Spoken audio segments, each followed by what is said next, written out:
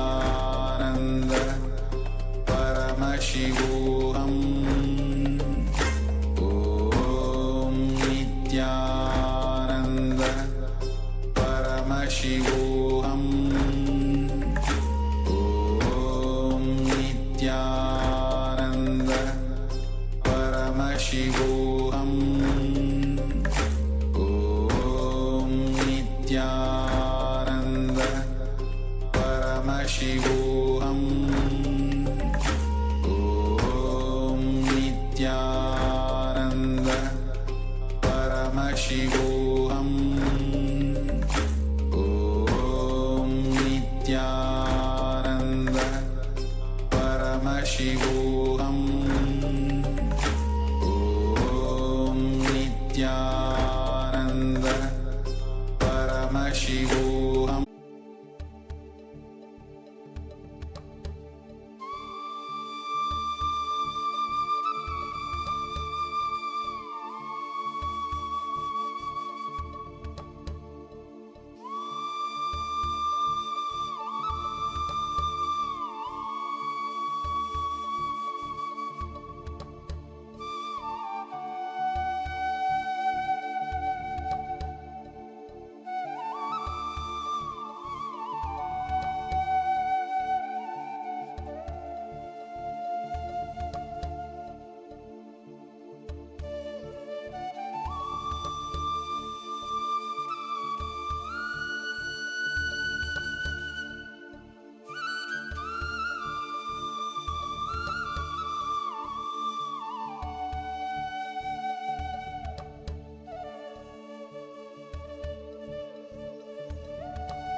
Yes, Nithyanandam, sorry for the technical glitch, we were not able to continue.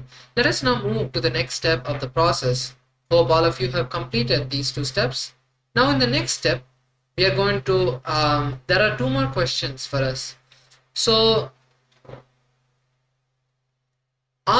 whatever you're seeking in your life,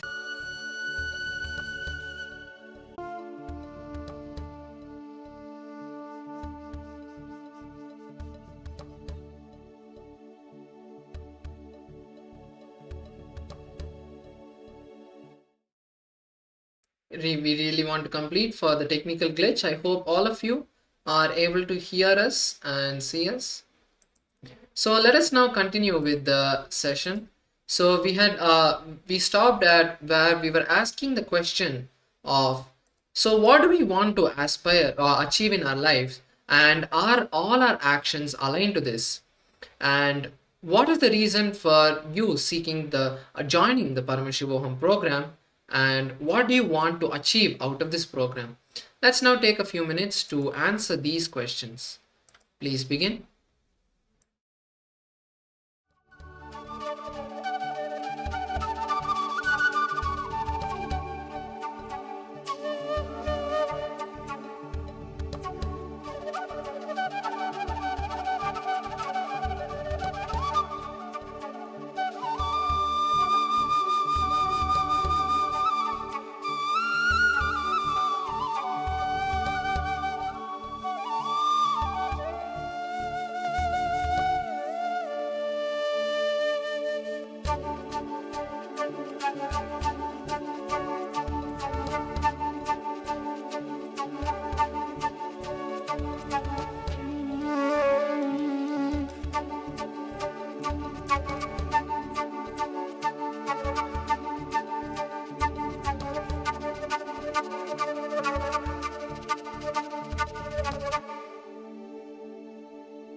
Yes. Let us now move to the next step of this process.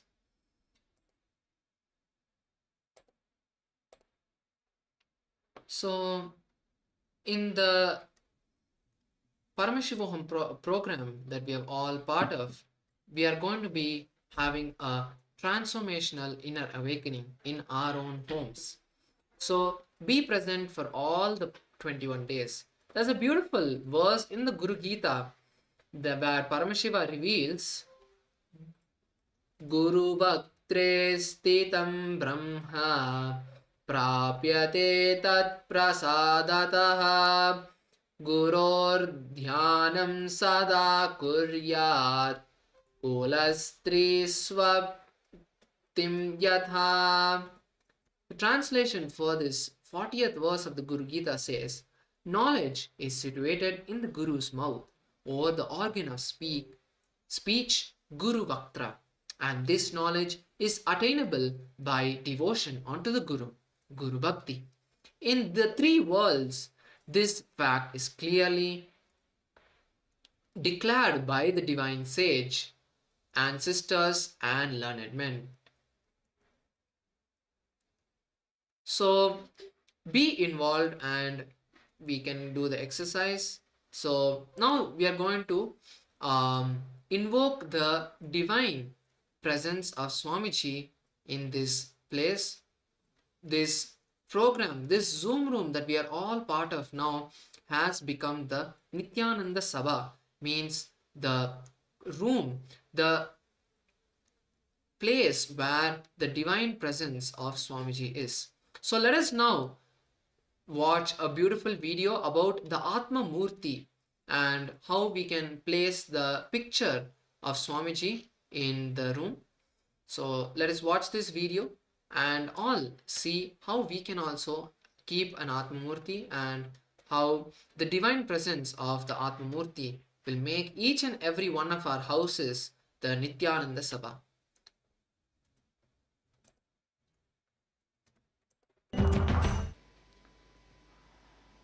Listen, how many of you in the house you are able to easily talk to my photograph, play with it, feed, do all the game, but when you come in front of me you feel intimidated. You feel I am too heavy. Raise your hand. So this is the reason Atma Murti is your own personal version of Nithyananda, who is only owned by you, who talks only to you, only about your problems. He doesn't care about anybody else's problems. He doesn't try to do some mediation thing. When you say, hey, finish him, he goes and finishes him. When you say, do this, he goes and does this. When you say, eat, and he eats. Understand? It is like in the spiritual journey, the first step is divine in the mold you want, then you and divine, and you in the mold the divine wants. The Visishtadvaita, Advaita. So, in the first level, for the game of Dvaita, divine, in the mold you want, Atma Murti is a big support. Then, you will just have the space of you and divine. That is Vishishtadvaita. Then, suddenly you will see, without even your knowledge, you are in the mold the way divine wants. So it's a beautiful step rolling into the Advaita. That is the reason the Atma Murti is given. Atma Murti is the unique concept of Hinduism without the intimidation of the too big, experiencing the divine in a personal space. Experiencing the divine in your personal space without the intimidation of Vishwarupa.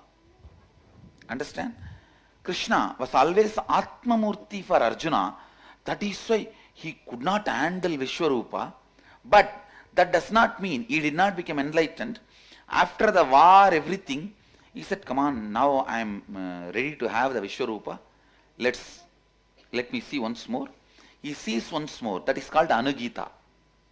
He sees once more, and finally he himself becomes part of Krishna and gets enlightened.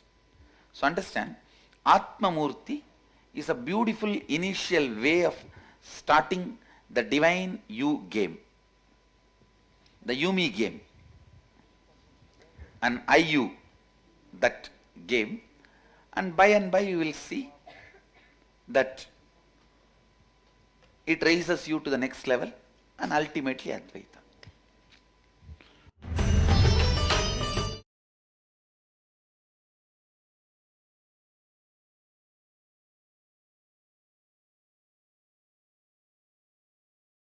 Yes, so that was a beautiful video where Swamiji spoke about the Atma Murti.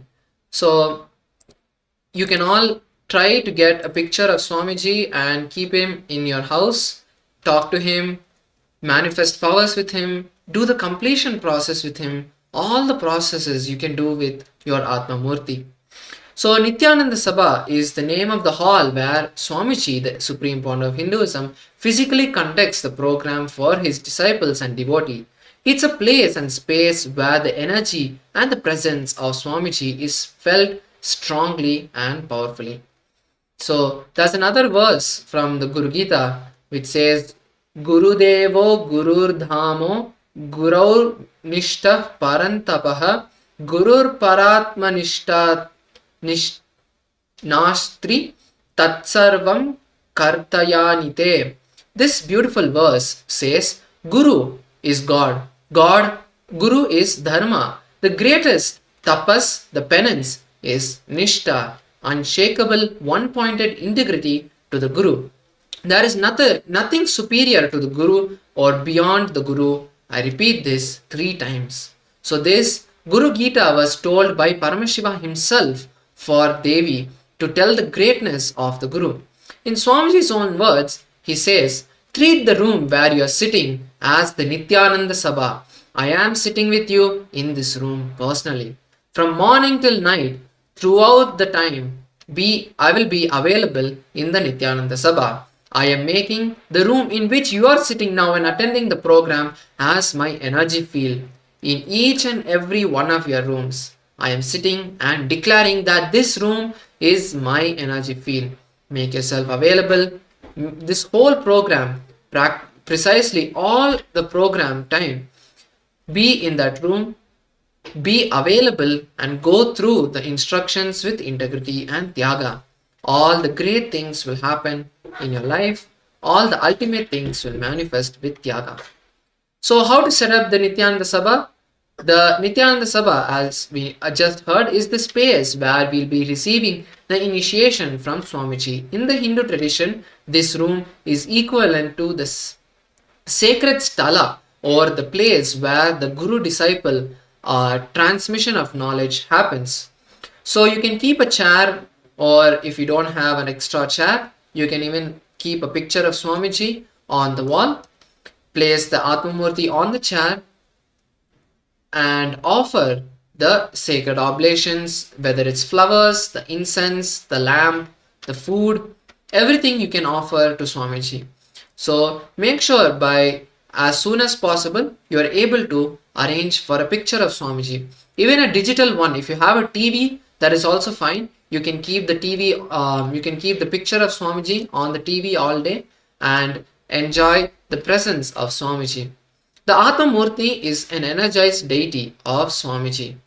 Literally your customized version of Swamiji for you to relate and connect with him. It is literally Swamiji available 24/7. You can offer your prayers, talk casual things. You can even express your love, gratitude, anger. You can even fight with Swamiji if that is what you want to complete your anger with. You can express your frustration. You can ask him to respond back, and you will hear the response in your life. Literally, you will be able to hear him. Now, how you need to sit? What are the best posture you need to sit for this transmission? For you to receive this transmission, the knowledge transmission, to receive the enlightenment science. Just relax from your identity. This is such a great opportunity to sit, to experience Upanishad from the very source of the Vedic tradition. From the very root, this science is over 60,000 years old.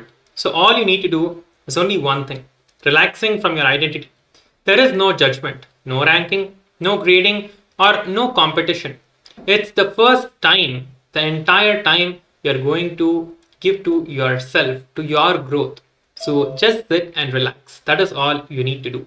Be comfortable, but not lying down. You can sit on a chair or on a cushion, or if you're comfortable sitting on the ground, the best posture is to sit in Padmasana with your hands in the Samana Mudra. But if you cannot do that, you can sit on a chair or any comfortable posture that you are in front of the camera, keeping the screen in front of you where you're receiving these sessions from.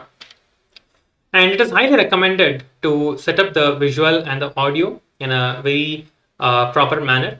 The best viewing experience is on a large screen or a projector. If you have that, that's fine. And also you need to have Zoom. If you're connecting with us on YouTube right now, you can join us on Zoom as well if you register on the website. If you go to ecitizen.info /PSM, even studycitizen.info /PSM. If you go there, you'll be able to register if you're currently viewing us on YouTube, and you will be able to join us on Zoom. So you need to connect yourself on a Zoom, and make sure that you have a good internet connection as well, so you're able to join us on Zoom. And also make sure that you're not taking any photographs and videography is absolutely prohibited. You're not supposed to be making any photography or videography. Recording of all sorts is strictly prohibited. So please do not take any form of photography or videography. Please respect the process and the sacred space for yourself and your fellow participants attending with you here today.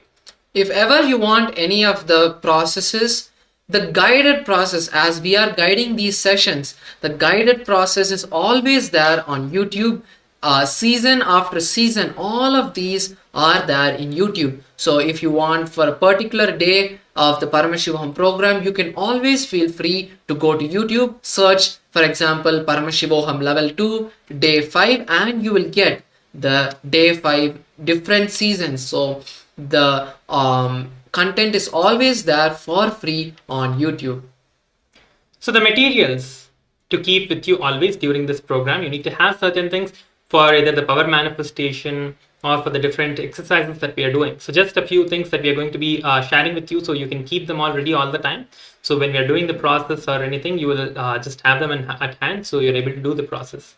So keep notepads and pen by you for the internalization exercises, where we are going to be writing, doing the different exercises with where writing is involved in it. So you can have a paper and pen. It is highly recommended that you use, this is a spiritual process described in the shastras, in agamas, for writing specifically. So writing actually gives you more clarity. It is a spiritual process. So if you are using a tablet or any digital gadgets to do the completion process, or any other processes that are described here, it is highly recommended to switch over to using physical paper and pen. That is the best way you will have the best experience during each of these processes. The Supreme Pontiff of Hinduism, Bhagavan Nithyananda Paramashivoham, shares as to how best to do the practice exercises.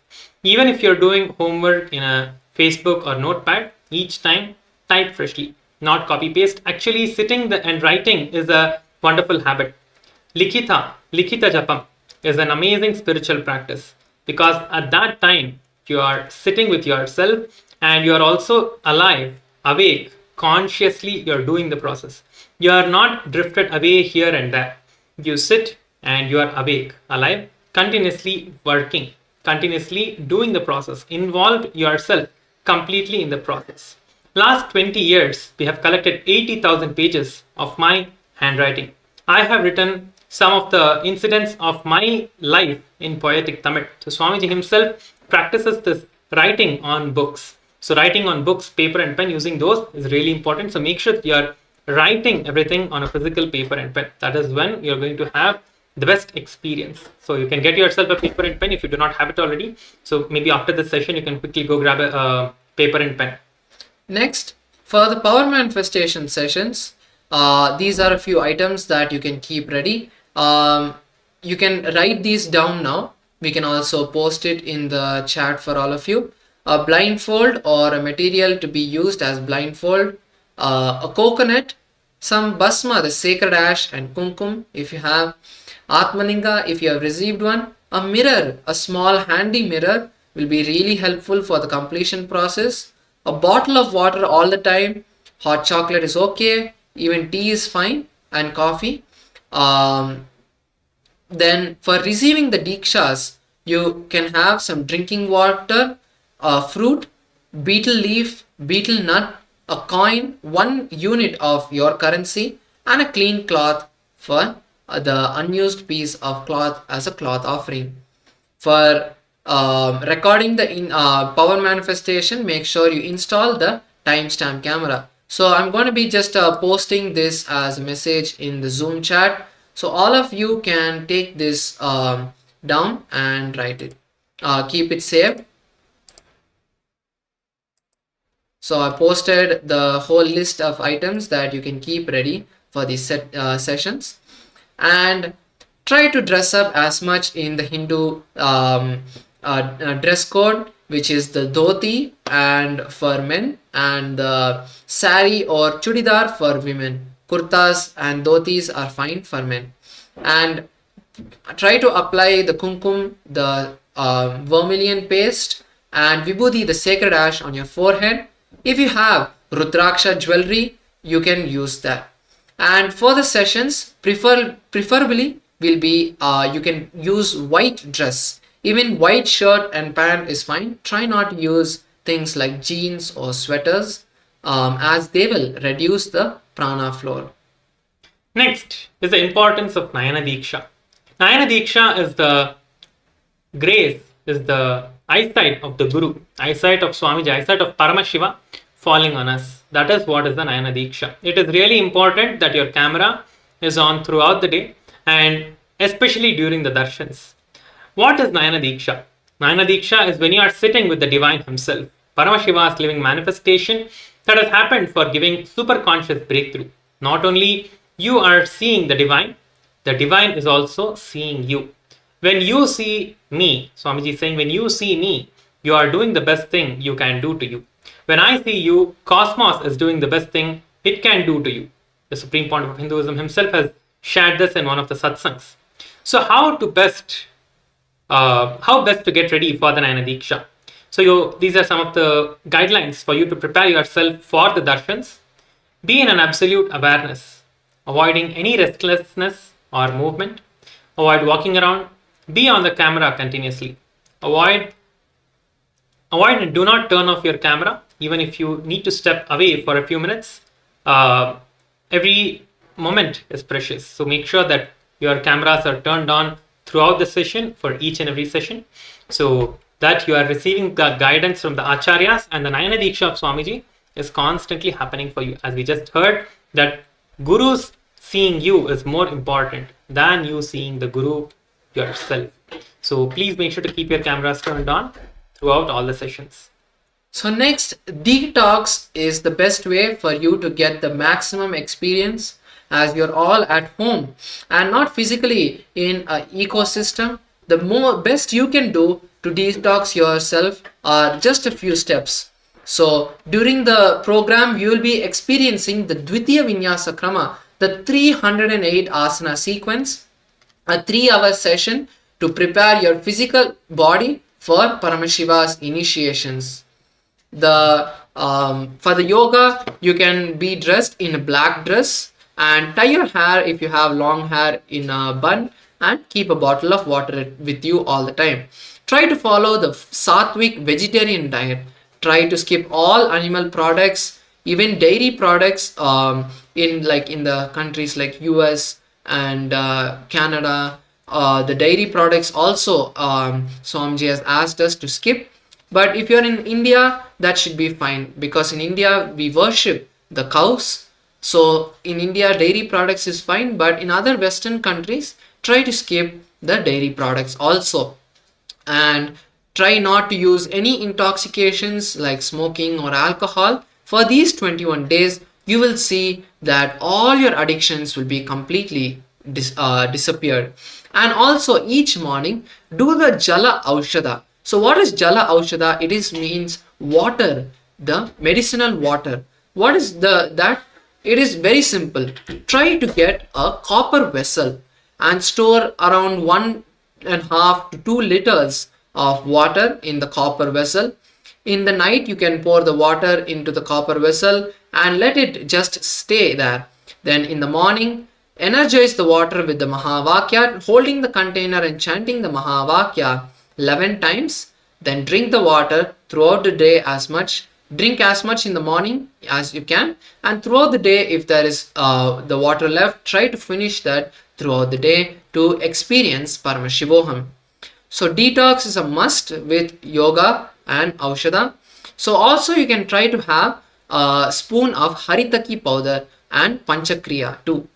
So what are these two? The Haritaki powder, you can get it on Amazon itself, and the Panchakriya kit, you can just go to YouTube and search for Panchakriya in the SPH YouTube channel, in the official channel of the SPH. Just search for Panchakriya and you will get the 5 different detox techniques. The eye cup to clean the eyes, the neti pot to clean the nose, then the haritaki to clean the stomach, then the jalabasti to clean the intestines, and finally also the initiation of yoga. These are the 5 panchakriya steps. So try to perform all of these. Haritaki will do so much good for you. It is the mother of all the herbs and Ayurvedic medicines. It can open your third eye and awaken your kundalini. And we are also going to continuously be available to support you. So if you have any questions, feel free to ask the acharyas, to ask us and other acharyas. Swamiji itself is making his digital presence available to you exclusively for you and for you to get the awakening and the transformation. And if you also have any questions, make sure you post them. So now let's move to the next session. In this next session, we are going to be learning about the Avatar Shastra. So what is Avatar Shastra? Avatar Shastra is the science of the grand descent of cosmos to restart, reawaken the superconscious breakthrough in humanity. So Swamiji has come down for all of us to get initiated and awakened to the superconscious breakthrough. Swamiji says for thousands of years we were as amoebas and single cellular organisms. Then we moved into fishes, multicellular organisms, but with only the ability to be in water. Then we moved into the amphibians and reptiles.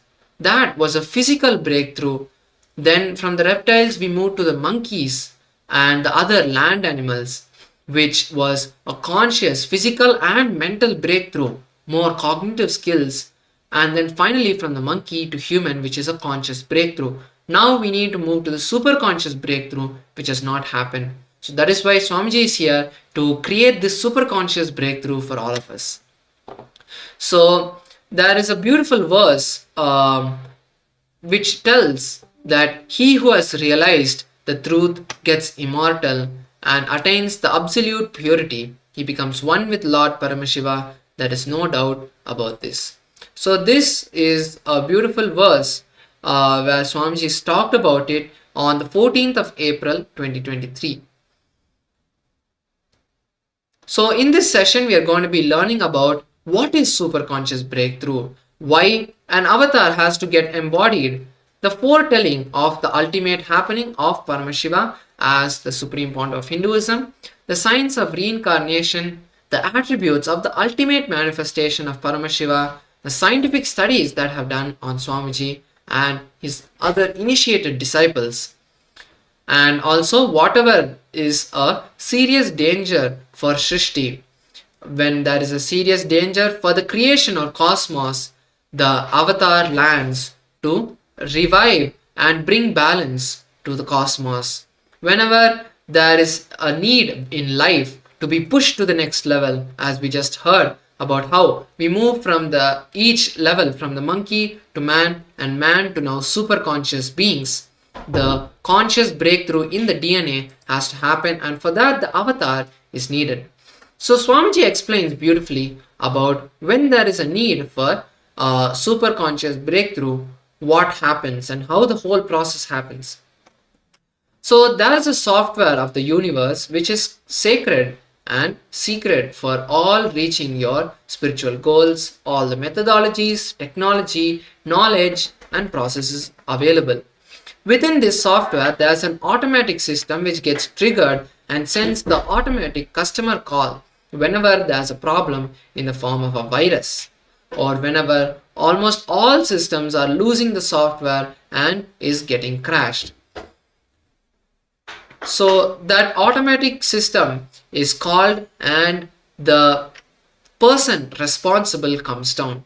The one who has created this cosmos comes down and establishes and makes it work again. This is the whole science of reincarnation in Sanatana Hindu Dharma.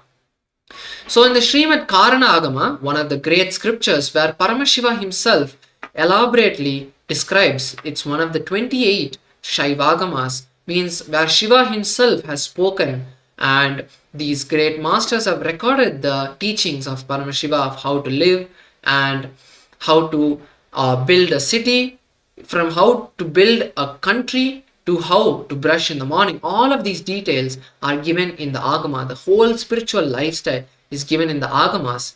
One of the Agamas is the Srimad Karana Agama, which extols the great science of the descent of the avatar as Paramashiva, how the formless manifests in the form.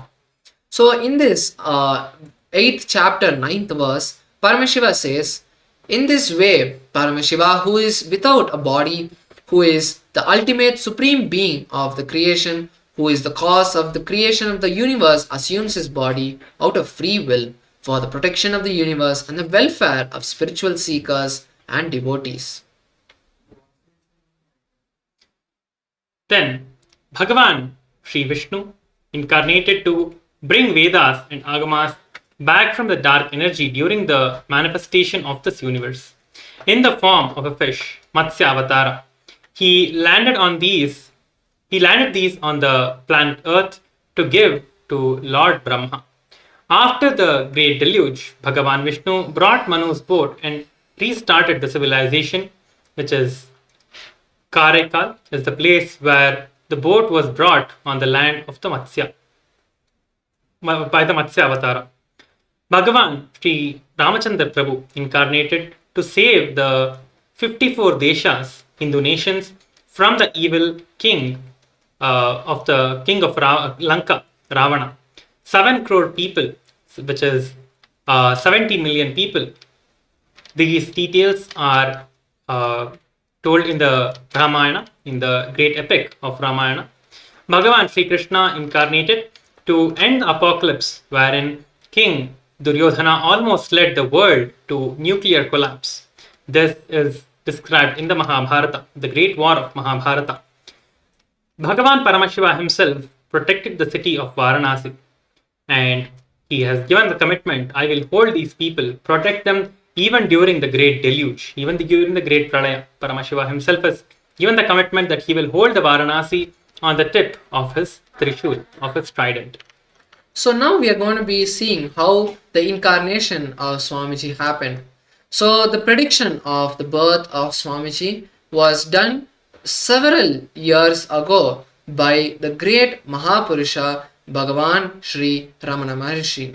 So Ramana Maharishi, Pundi Swami, Sheshadri Swamigal, all of them had told that Swamiji is going to be taking birth. So Raju Mudaliar was the biological maternal grandfather of the Supreme Pontiff of Hinduism, and he was blessed by these great beings and was told in the late 1940s by Bhagavan Ramana Maharishi himself that Paramashiva is going to be birthed in his family.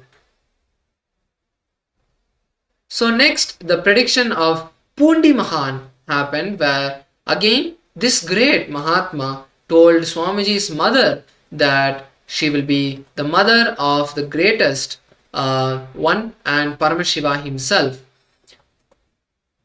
Then also there is the predictions in the Nadi readings. The Nadi readings are precise predictions of the future written thousands of years ago by the great, one of the Sapta Rishis, one of the Brahma Rishis, Sri Agastya, and who were almost the prolific rishis of history who learned the science of enlightenment directly from Paramashiva himself and Devi Paramashiva Shakti. So in one of his future writings, he says that Nithyananda Sangha, please listen carefully, completely to these words. Shiva has come in the form of Nithyananda to protect this world. As a result of the penance of crores of Siddhas, Paramashiva has incarnated as a Paramahamsa. So almost 200 years, 2000 years of ongoing genocide is there. So this Holocaust, Hindu Holocaust, triggered the descent of the superconsciousness. The semantic ongoing ethnic cleansing of Hindus, forced relocation, double killing through genocide and genocidal denial of the most ancient living civilization of Hindus. All of this started the trigger for the descent of the supreme cosmos energy to land as our beloved Swamiji. So on the 3rd of January 1978, the answer to the prayer of millions in the modern day, Paramashiva himself descended on the human form, leaving an undeniable record of his happening in the night sky. This clairvoyant drilling of superconscious layer with the descent of the SPH could be seen in the universe as a supernova. So in the constellation Aquarian, at approximately 12:50 am IST on the 3rd of January, a supernova designated as SN 1978 by the astrophysicists appeared 10 million light years away with a thermonuclear explosion of a star caused by one of the brightest supernovas ever, with the peak absolute magnitude of minus 19.5. This is a very big number as per the astrophysicists. So this was seen by the naked human eye. So that exactly happened at the time that Swamiji was born. So the rare photo from the archives of the autobiography of Swamiji, we can all see this picture now. So this is the beautiful picture of Swamiji and the different masters who predicted and groomed Swamiji. So we can see on the first photo at the left is the Arunachaleshwara Linga, the Linga form where Paramashiva manifested as a light shaft and just cooled into this Linga. Then there's the picture of Devi Unnamalai Amman, the consort of Paramashiva in Tiruvannamalai. Then we have Arunagiri Yogeshwara, we have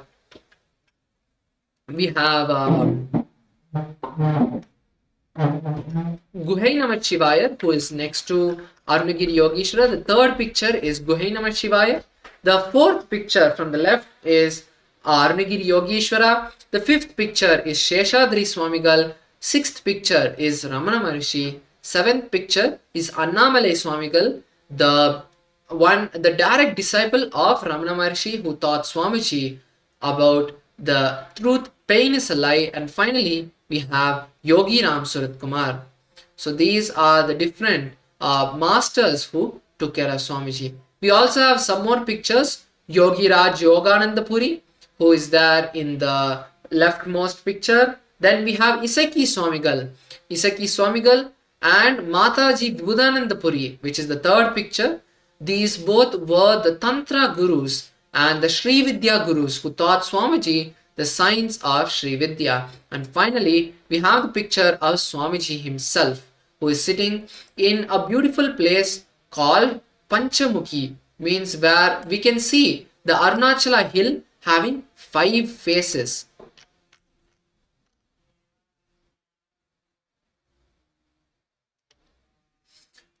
And next we have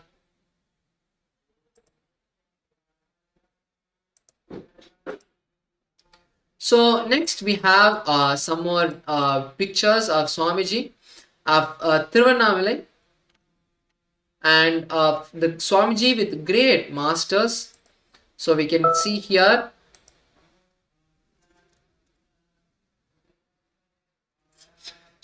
we can see the beautiful picture of Swamiji with 2 great Mahatmas who have just recently got Mahasamadhi. Sri Shantavira Mahaswamiji, who is the head of the Kolada Mata, the oldest recorded Mata in Karnataka, dating back more than 6,500 years old. And also to his right, so we can see Sri Mahendragiriji Maharaj, who was the late head of the Akada Parishad, meaning the most powerful apex body of Hinduism itself. Then, so now we move to the next segment of this session, which is the scientific study that was done on Swamiji. So here you can see the team of doctors and Swamiji himself seated with the EEG, the quantitative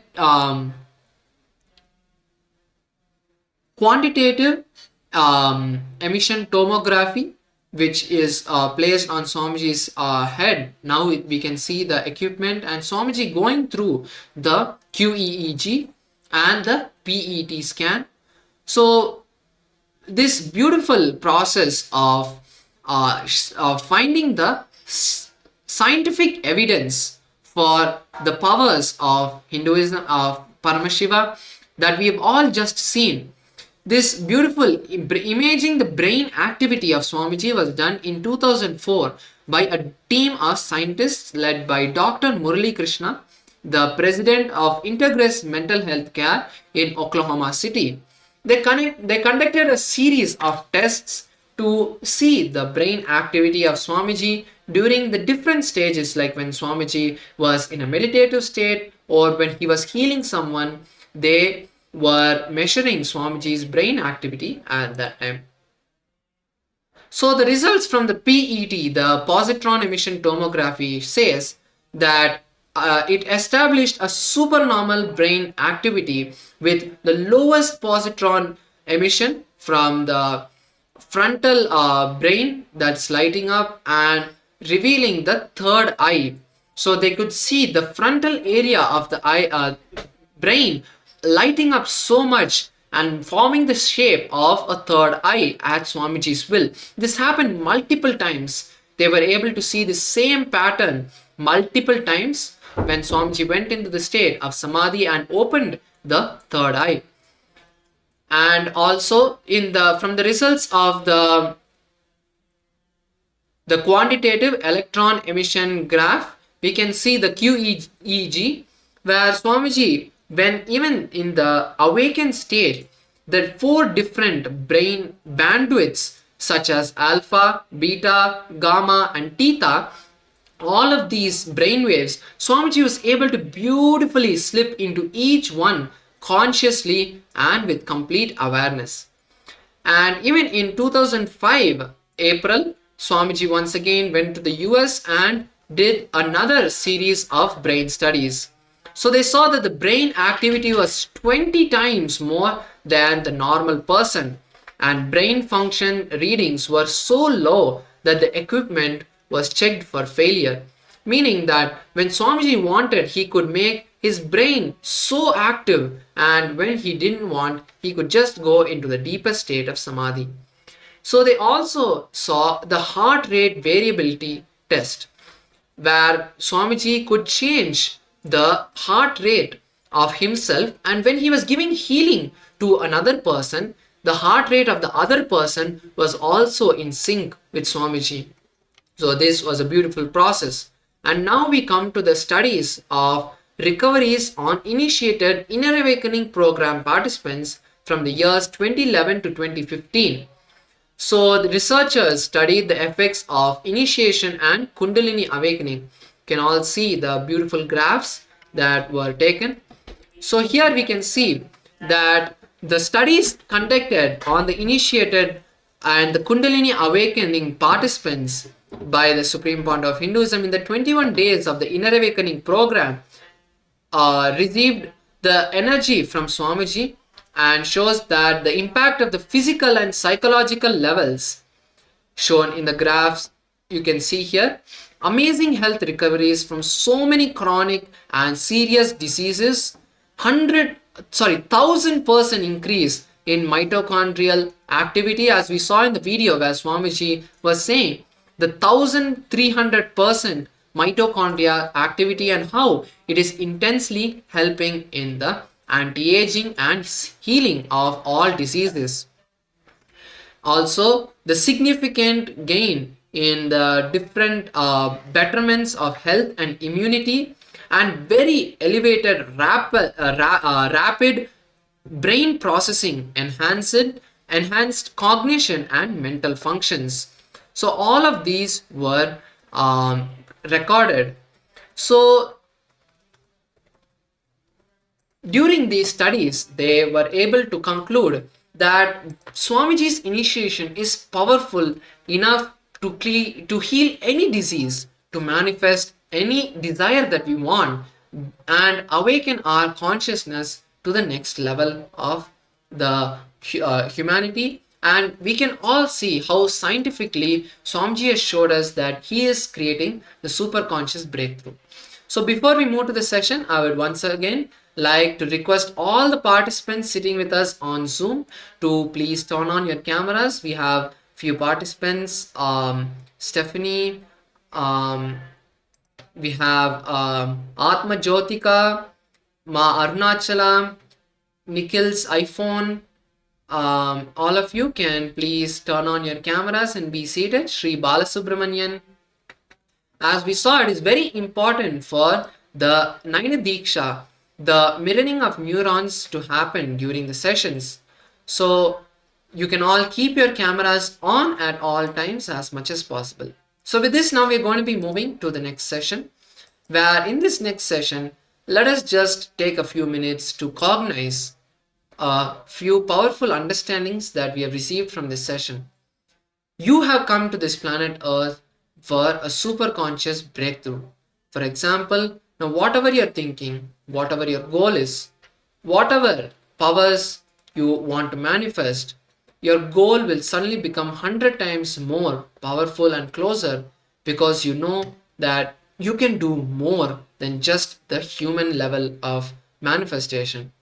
So let us now take a few minutes to share. The SPH shares from one of his own incidents. In real powerfulness,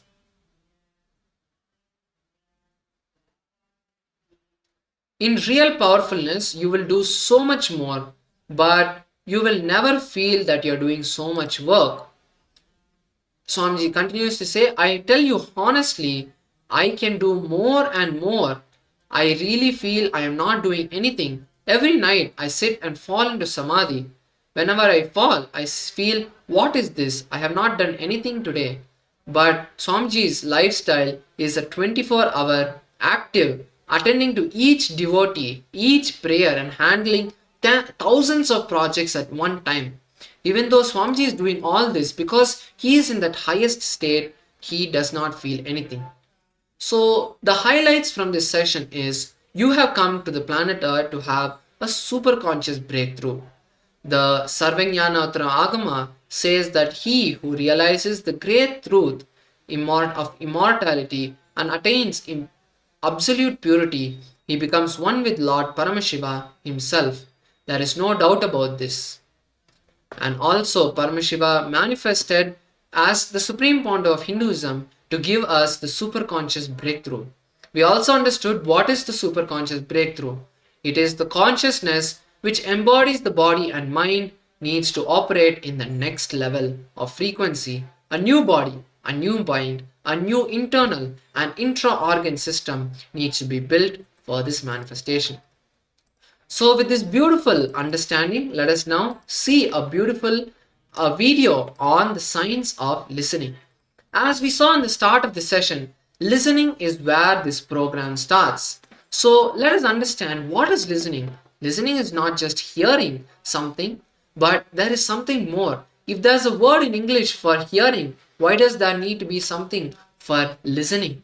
Because not only as per the English language, but as per the science of Sanatana Hindu Dharma, listening is the science of manifesting the God, the ultimate manifestation of life in our existence. So let us understand about listening, be in the space of listening and write down the powerful cognitions you receive from this session and hold these powerful cognitions and start implementing them in your life. So now let us first listen to Swamiji as he shares about the beautiful science of listening.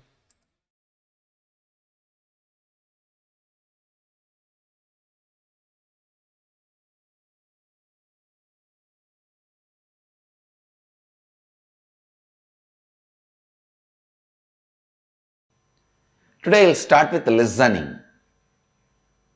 Please listen.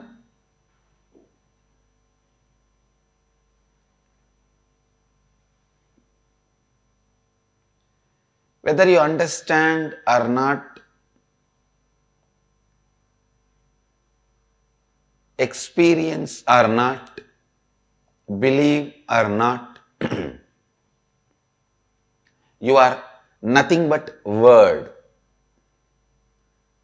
Understand? Please listen. You are nothing but word. You are just nothing but a word you create inside you, about world, about everything. The word you create inside you, about others, about everything. You are just that.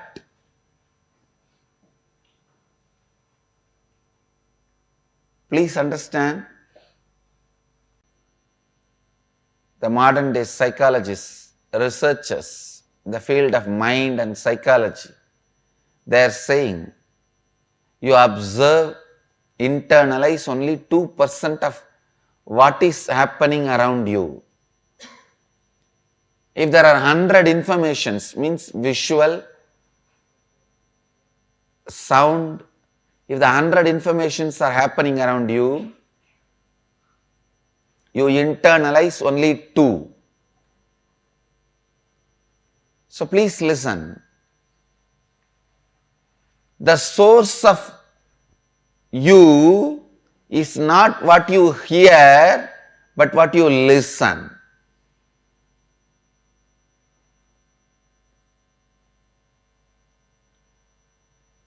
Please listen. Step by step, I am leading you to the next principles. The first principle I want you to listen and internalize. Whatever you are, good or bad, health or disease, richness or poverty,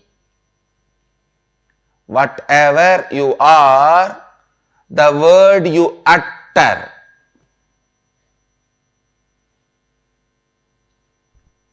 internally and outside, the words you utter, internally about you, externally towards others, the words you utter. The good news in this is, any mess you created about you can be corrected. That's the good news. Because you just need to correct the word.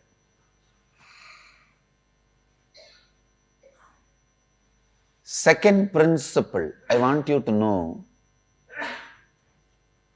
What is the source of the words you utter inside about you and others?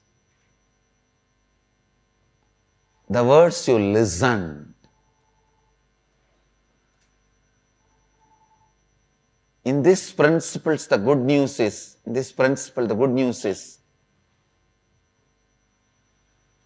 now you have got the opportunity to listen to right words from the source of Nada Brahma for next 21 days.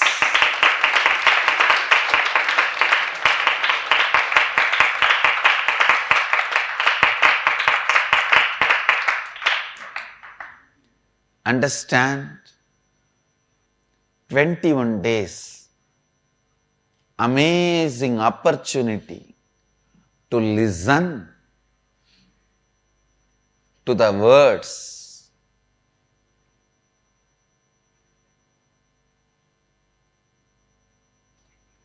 I am not interested in being arrogant, proud or humble. Please be very clear. I am not interested in being egoistic. That is a delusion. And I am not interested in being humble. That's an illusion. This being humble is the amazing methodology through which you are cheated. All these humble people are the most cunning. Really. Because this humbleness is the best way they can impress you. Then shave your head. See in your life, all these so-called humble people are the most manipulative people. I am neither interested in being egoistic. Actually, egoistic people are more ignorant. They are stupid. They are not manipulators. But humble people are very manipulative.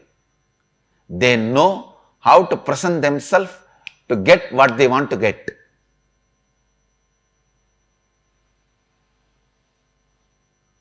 At least with egoistic guy, you can be very straightforward. I come to fight. You fight, we fight. But with these so-called humble people, they are such manipulators, don't even go near them. I am neither egoistic nor humble. I am not interested in manipulating you. And you have nothing which I can get. And you have nothing which I don't have. I am very clear. Understand? You don't have anything which I don't have. So I have no reason to manipulate. I am very clear and straightforward. I am telling you the truth as it is, not with arrogance or with any manipulative humbleness. The words which comes out of me is capable of materializing something, not just spiritual experience or the spiritual strength. It has already proved thousands of times. People ask me, Swamiji, how do you materialize wherever you want, whatever you want? And how do you awaken our Kundalini even if you are sitting thousands of miles away? It is just word, the power of word.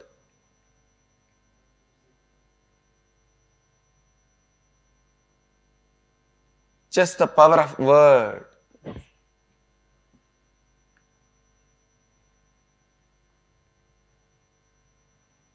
When you are completely listening to your source,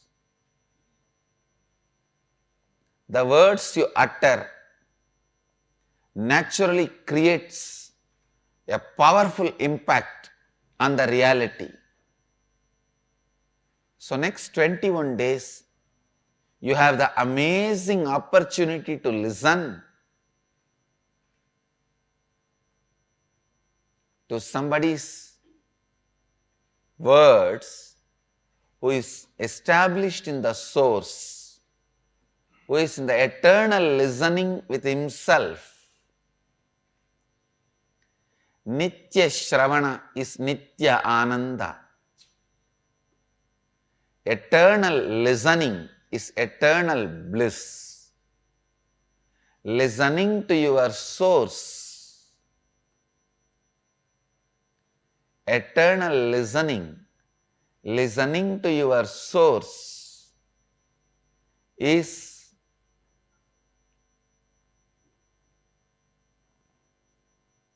being in the bliss. Nitya Shravana is Nitya Ananda. Please understand, any one day, whether 2014 or 2015 or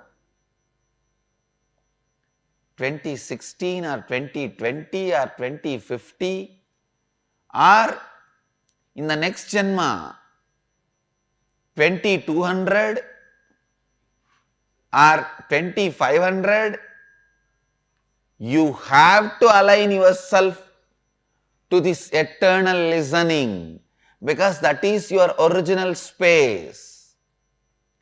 Why do you want to do in 2200? Why don't you do it in 2014? March 6th. That's all I am asking. Understand? You have to come back to your original space. You have to come back to your original space, I tell you. Listening is such a beautiful way of involving yourself with life. Participating with life without tiredness or boredom. The best way to participate with the life without tiredness or boredom is listening. I tell you, other than listening, any other participation will tire you and make you feel bored. Whether it is seeing or smelling or tasting or the touch pleasure, other than listening, everything can tire you and lead you to boredom. All the other senses can be closed. Eyes can never be closed, because God does not want you to stop listening even for a moment. That is why the system is created such a way. It is always open and available. Listen.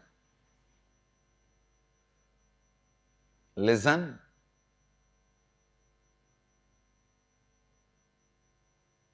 Any one day, you have to come to the space of listening. Listening is like eternal romance, where you are not tired of getting involved with the life. Understand this involvement with the life. Participating with the life. Participation with the life starts with listening. Nothing in the life can be achieved unless you participate. Listening is an amazing way to participate in the life. Especially when you get the opportunity to sit with the source for next 21 days, don't miss the great possibility of listening. Don't miss the great possibility of listening. Because the words you listen becomes the part of the words you utter towards you and others. The words you listen from an enlightened being, a living master, becomes the words you are going to use about you and others in your life. I'll give you the essence of the satsang in Hindi. आज हरिद्वार में हम पुनः वापस आ गए हैं। हिमराज और गंगा के सान्निध्य में यह स्थान अद्भुत ही है। आज के सत्संग में हम अनुभव के बारे में बात करते हैं। आप और कुछ नहीं है, केवल शब्द है। जो शब्द अपने भीतर आप रखते हैं, दूसरों के लिए, स्वयं के प्रति उसे शब्द के अनुसार आप बनते हैं। विवेकानंद जी बहुत सुंदरता से कहते हैं, हमारे देश में अगर आप धनी भी बनना चाहते हैं तो आप एक वृक्ष के नीचे जाकर बैठते हैं। कृपया सुनिए, आप और कुछ भी नहीं है, केवल जो शब्द आप अपने बारे में और दूसरों के बारे में बनाते हैं, आप वही है। जब विवेकानंद जी कहते हैं कि कुछ भी चाहिए, आप एक वृक्ष या पर्वत के नीचे बैठ जाइए, वह सही का रहे हैं। मैं आपको इस विज्ञान को सिद्ध करके दिखा दूंगा। केवल मात्र अपने भीतर के शब्द को परिवर्तित करने से आप बाहर की परिस्थिति पर ईश्वरत्व प्राप्त कर सकते हैं। प्रत्येक बात आपके भीतर निर्मित शब्द से ही आरंभ होती है। जो कुछ भी आपने बाहर से सुना है, उसी के द्वारा आपके भीतर का शब्द बनता है। आप जो कुछ भी भीतर निर्मित करते हैं, वो बाहर से सुना हुआ होता है। हर वस्तु का श्रोत्र है। आपके भीतर जो शब्द आप रखते हैं और आपके भीतर के शब्द का श्रोत्र है। बाहर का शब्द जो आप सुनते हैं, वैज्ञानिकों का कहना है कि आप बाहर होने वाली जानकारी का केवल मात्र 2% ही आत्म साकार पाते हैं। जो कुछ भी आप हैं, वह आपके द्वारा बोले गए शब्द के कारण ही है। भीतर आपको स्वयं के प्रति बोला गया शब्द और बाहर दूसरों को बोला गया शब्द।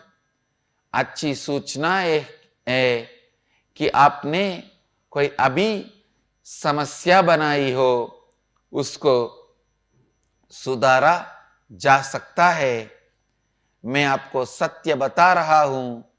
जो शब्द में आपको दूंगा, वह आपको कोई कुछ भी प्रदान करने के लिए पर्याप्त है। यह केवल वाक शक्ति है। अगले 21 दिन के लिए आपके पास अवसर है ऐसे शब्दों को सुनने का जो नित्य आनंद में स्थिति है। नित्य श्रवण ही नित्य आनंद है। ध्यान से सुनिए। किसी भी एक दिन आपको अपनी वास्तविक स्थिति में जाना ही है। फिर कई वर्षों की प्रतीक्षा क्यों? आज ही ऐसा क्या जा सकता है? श्रवण ही सर्वोत्तम मार्ग है। जीवन में सम्मिलित होने का केवल श्रवण द्वारा आप कभी भी बोरे नहीं होंगे। श्रवण ऐसा है जैसे कि शाश्वत प्रेम, जीवन के साथ सम्मिलित होना, जीवन के साथ सम्मिलित होना श्रवण के द्वारा ही आरंभ होता है. Understand? The words you listen becomes the source of the words you utter towards you and others. And especially the words you listen from the source of the source becomes the source of the words you utter towards you and others. You have the opportunity for next 21 days.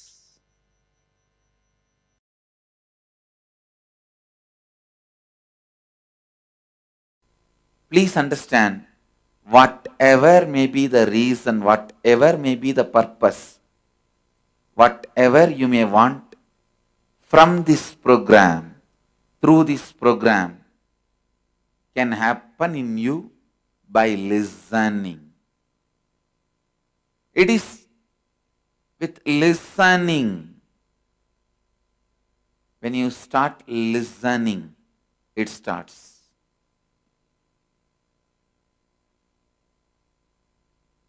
When I say listening, I don't mean just hearing.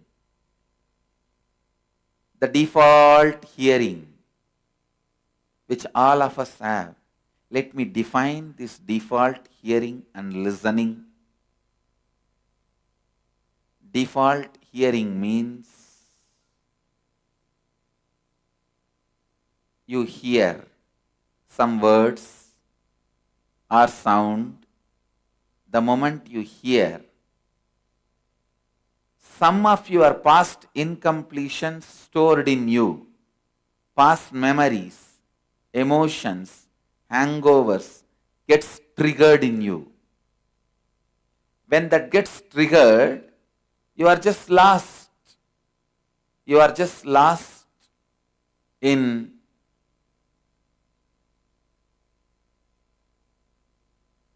the triggered hangover. I'll give you an example.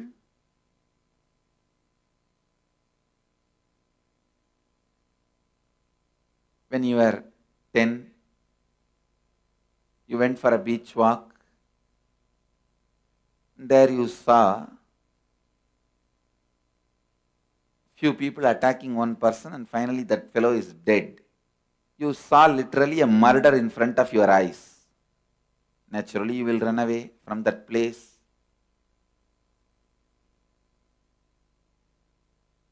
After that, you may never go to beach for a walk.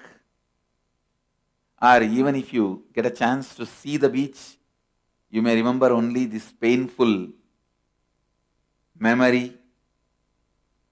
If you carry this incompletion, the moment I start speaking, I start uttering the word beach or a beautiful walk in the evening beach, the breeze of the evening beach. Here I am talking about the beautiful, loving, very soothing experience. But there in you, that incompletion gets triggered, you are already in the mood of that being terrorized, frightened, fear, carrying that hangover, that incompletion being triggered.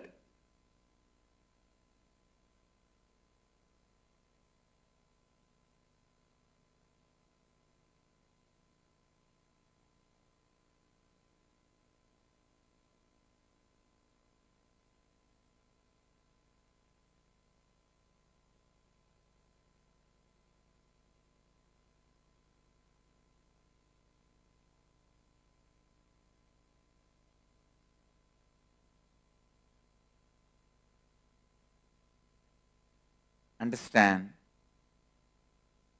hearing and incompletions getting triggered and getting lost in those incompletions.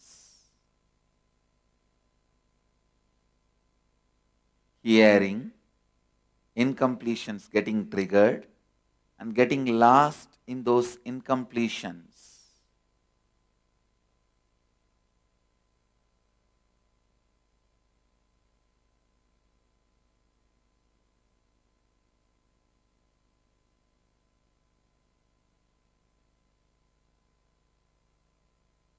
That is what is your default hearing.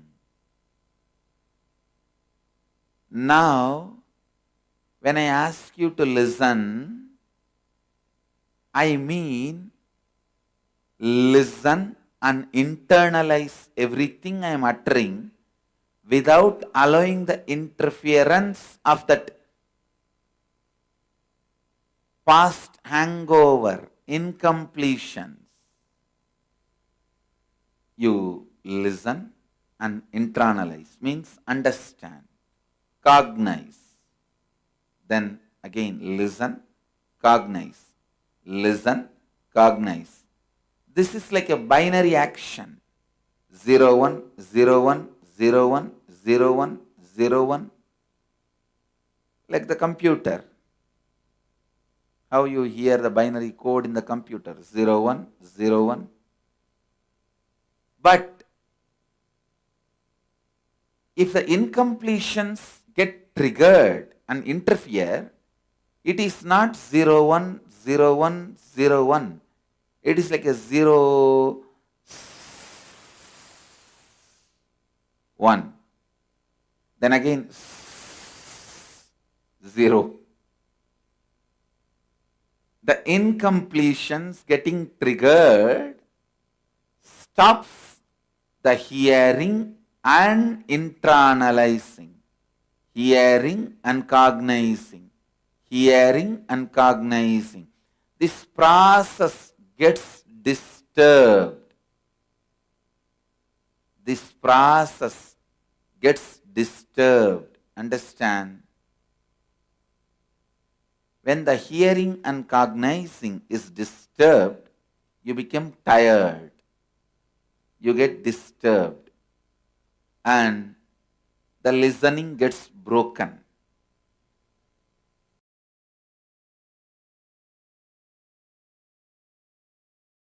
Understand? Today I wanted to expand on the power of listening and how it is directly connected to ability to handle sufferings. Ability to handle reality. See, the inability to handle the reality is suffering. You need to know. Inability to handle the reality is suffering. The moment you have the ability to handle the reality, it is no more suffering. And listening plays a very major role in that. When you don't have listening, you always come to the conclusion before the information is cognized in you. Please listen. The moment you start talking to somebody, when you don't have listening, you start coming to your own conclusions either by rejecting that person or by taking that person as a big threat. Both will lead you to suffering. If you take some joker as a villain, you will be suffering unnecessarily. If you take the villain as a joker, you are neglecting the great problems and big sufferings going to come. To gauge a villain as a villain, a comedian as a comedian, you need listening. Please understand. It is listening which is important to see the guy who is in front of your life is going to be a comedian or a villain or your friend. Just because it's a close person's opinion, I don't take that as 100% truth. Just because it is opponent's opinion, I don't take that very lightly. In every moment, I put my listening and separate the comedians, villains, and heroes. Heroes, let them be encouraged to support. Comedians, laugh at them. Villains, attend to them and give them the right reply.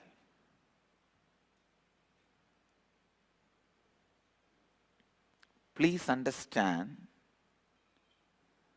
listening is survival need. Listening is survival need.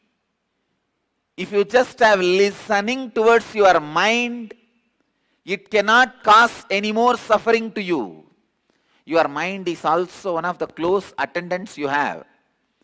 Because of your confidence over that guy tries to give you all false information and exploits you. I have seen this happening. It is not that he is a criminal, but he does not have listening. People ask me, how can we get to the space of pure listening? How is it practically possible to be in listening? Each time in our so busy daily lives, I can give you simple few techniques. Listen to your heart whenever you have a suffering thoughts, panic attack. Whenever you are confronting something, listen to your heart. Listen to your blood flow. Listen to your liver. It will really help you. You will learn listening. Once in a while, sit with a tree. Sit with a river. Sit with a water body.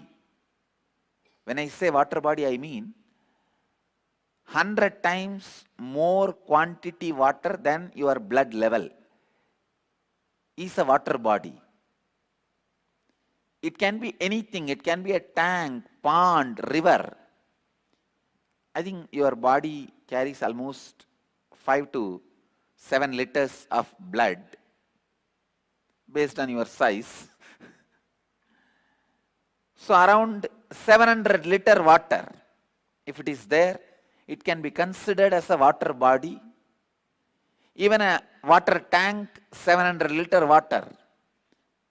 If you sit with water body and listen, it may look very funny in the initial level.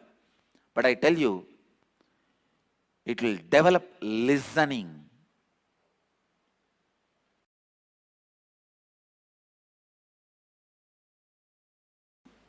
So understand, for the next 21 days, constantly remind yourself to practice this only one thing, listening. How many of you are ready to commit that you will be in the listening? Great. I need only this one commitment from you. Listening. How many of you did not raise the hand? Raise the hand now. No, there are many hands did not go up. I just wanted to know.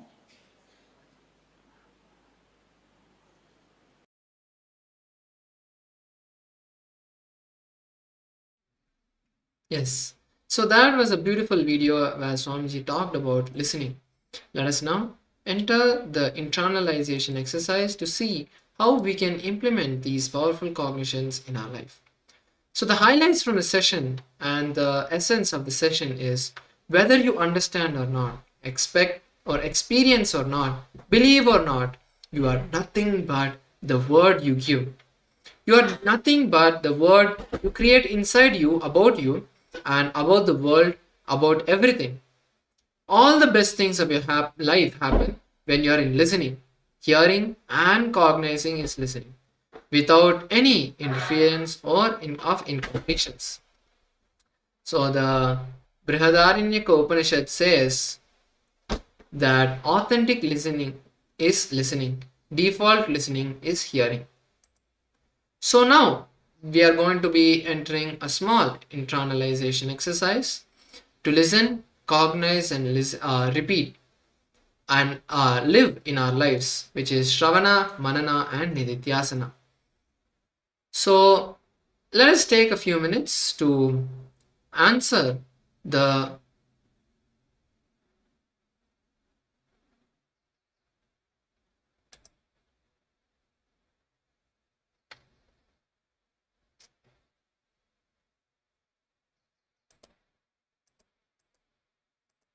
Let us take a few minutes now to write down the powerful cognitions that we received in this session, and then we'll be moving into the next session.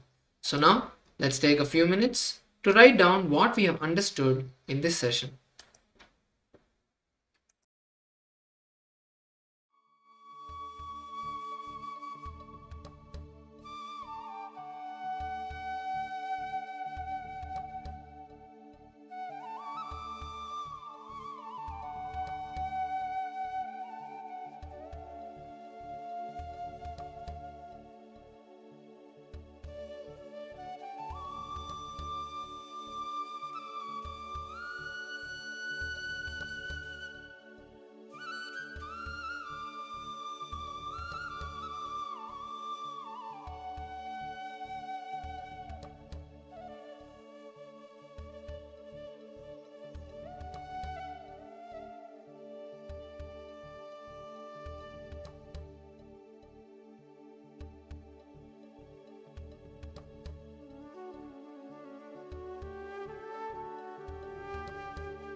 Yes. So one participant has put listening to ourselves to involve with life. Yes, that's a beautiful, powerful cognition, Sriniti Lingodbhavananda. And yes, with this, now we're going to be moving into the next session. So the next session is about power manifestation. So all of us saw and had a glimpse of the power manifestation. But what is the actual science? And what gives us the ability, apart from the initiation, what is that we need to do from our side to start manifesting powers? This is what we're going to be seeing in the next session. And in the next session, we're going to be seeing Swamiji himself share in various satsangs the beautiful science of manifesting powers. So let's all be in the space of listening now as we see and understand the science of manifesting powers. Paramashivoham Om Nithyananda Paramashivoham Om Nithyananda Paramashivoham Om Nithyananda Paramashivoham Nithyananda Paramashivoham Om Nithyananda. By the grace of Sadashiva, understand each civilization has contributed something to humanity. As long as that civilization was contributing to the humanity, the civilization was allowed to live. It existed. It flourished. European civilization did a large research and development on socio-political ideologies and structures. From autocracy, democracy, every possible socio-political structures, they have done research. Germany has done vast research on medicine, the field of medicine. That's their contribution. Each civilization has done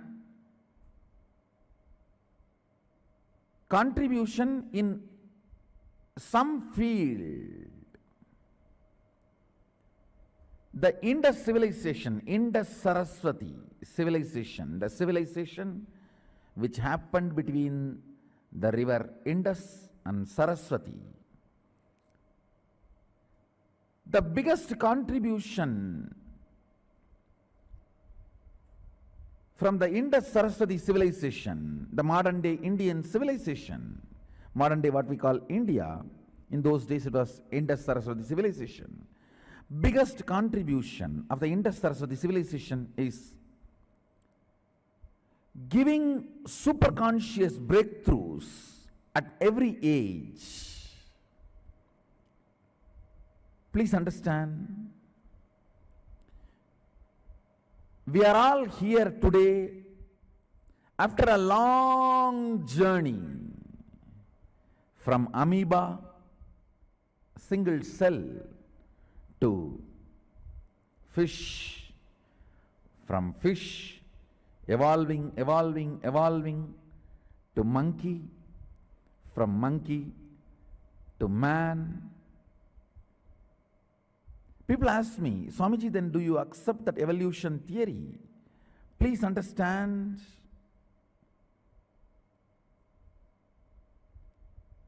many times I have faced this question, is Darwin's evolution theory right, or the Hinduism's Avatar theory right? Understand, as far as the body is concerned, Darwin's evolution theory is right. As far as the consciousness which is reflecting on the body is concerned, the Hinduism's Avatarana theory is right. Body evolved on the planet Earth from amoeba to fish, fish to monkey, monkey to man. Consciousness descended from the space of superconsciousness and reflected on this body.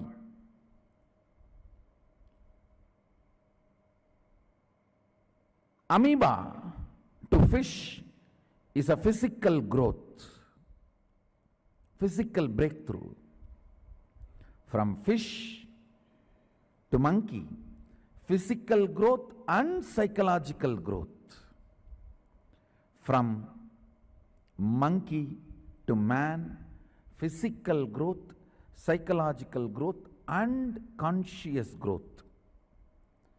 Now it is time humanity need to have the next breakthrough from man to superman, from man to divine, physical, mental, conscious and superconscious breakthrough. Understand?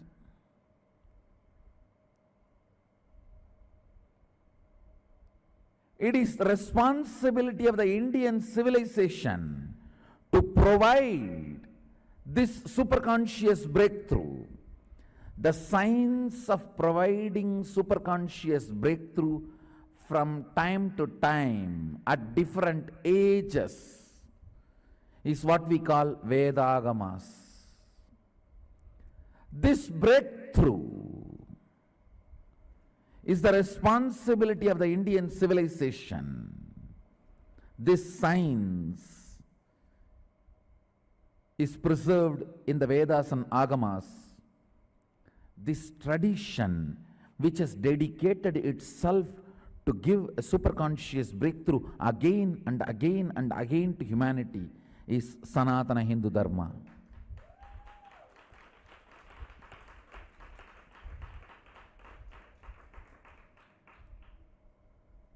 Last 200 years, the modern day humanity is matured enough to have the next superconscious breakthrough. Many masters were putting all their efforts. Ramakrishna Paramahamsa, Vivekananda, Ramana Maharshi, Aurobindo, Maharishi Mahesh Yogi, Paramahamsa Yogananda, Srila Prabhupada, all of them were putting their efforts. All my predecessors worked day and night, reaching out to the whole world and pushing the humanity's consciousness to the next level.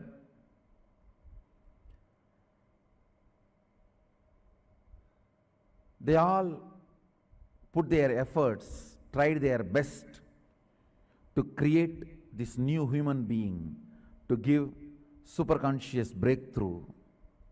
Now, with the grace of Sadashiva, the superconscious breakthrough, man to divine, is no more a theory, concept, idea, thesis, proposal. It is reality. I am here presenting the superconscious beings, the superconscious breakthrough, beings who have experienced the superconscious breakthrough. I am here to present the success to all of you, to present this as a reality to all of you. Now, manifesting your powers, superconscious possibilities is reality. It's no more a theory. It's no more story. It's no more utopia, fantasy. It is no more a concept to be discussed. Now it is an experience to be realized. It's now available. It is there in front of you all. It is for all of you. The science is ready. The software is ready. The update is ready. It's now appearing in front of you, requesting you to update your consciousness. You can either click do now or remind me later or not now. It's up to you. It is appearing in front of you in the form of my invitation. Understand these extraordinary superconscious possibilities and powers. They are not magic tricks. There is no fraudulence. It is clear possibility and powers. It is not that it is only for few people. It's available for all of you. It is available for all of you. It's open for all of you. Fortunately, by the grace of Sadashiva, now the science is successful. Oh humanity, I am inviting you to come and taste this superconscious breakthrough. Awakening of your superconscious being, experiencing the superconscious being, and it's time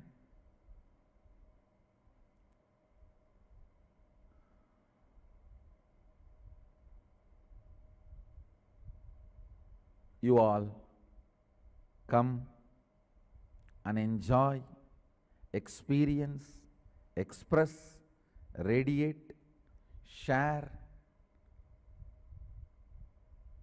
this superconscious breakthrough. It is time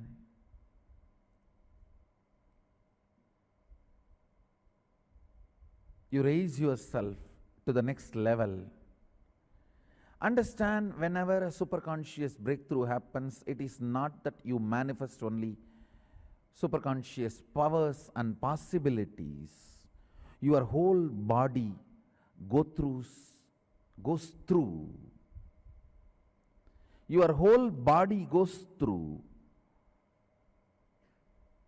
a new energy, rejuvenation. It just gets updated, upgraded.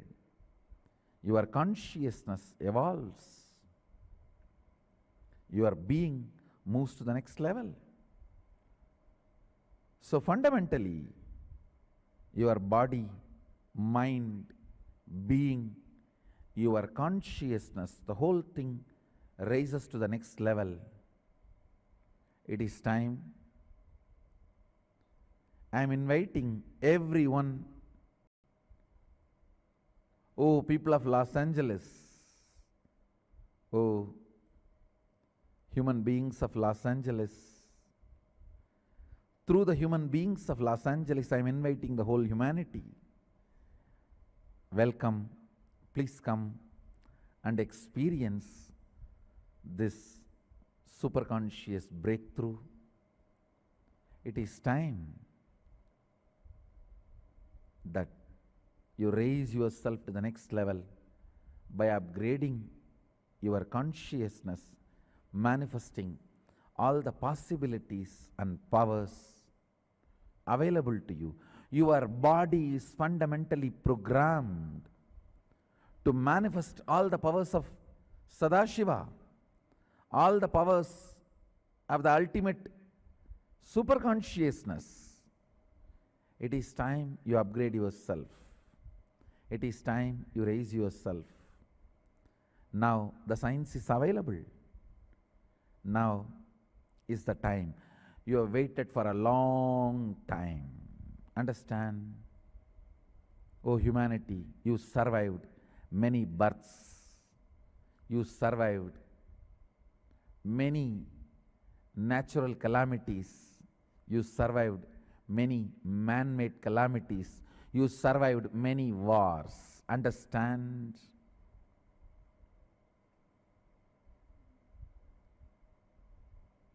If something can't digest you, you digest it.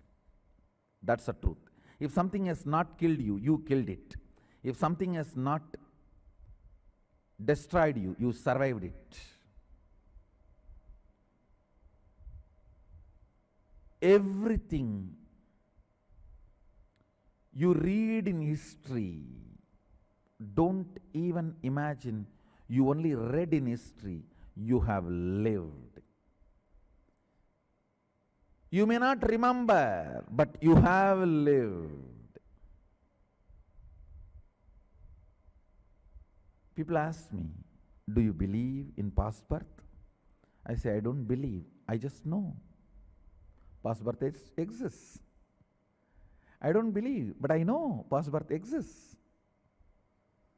So understand, whatever you read in the history, don't think you read or you know the past. You lived through those times. You went through those times. Oh humanity, you have survived all this for this conscious breakthrough. Now it is time. It is available in front of you. Experience it and enjoy it. Whatever powers the Nithyananda yogis in the stage are manifesting, it is all not just for them, it's for all of you and much more.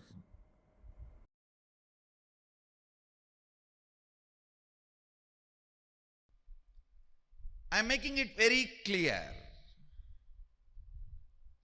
The sacred secret signs I am revealing about the third eye, experientially to the whole universe, is neither mysticism nor occultism. First of all, I wanted to make it very clear.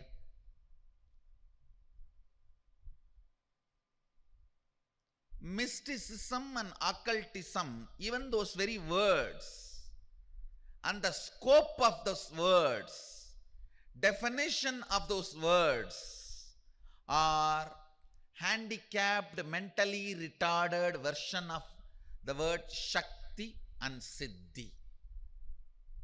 Listen. What I am revealing as the sacred secret signs of third eye is neither mysticism nor occultism. It does not come under any of these definitions. It is a very clear sacred secret signs of Shaktis described directly by Sadashiva, the Adi Guru, the ultimate source, in Agamas very elaborately, eloquently, without any ambiguity, without any doubt, step by step, science, applied science, technology, the whole thing is clearly presented in Agamas. All I request everyone out there, please, for the sake of Sadashiva, read Agamas.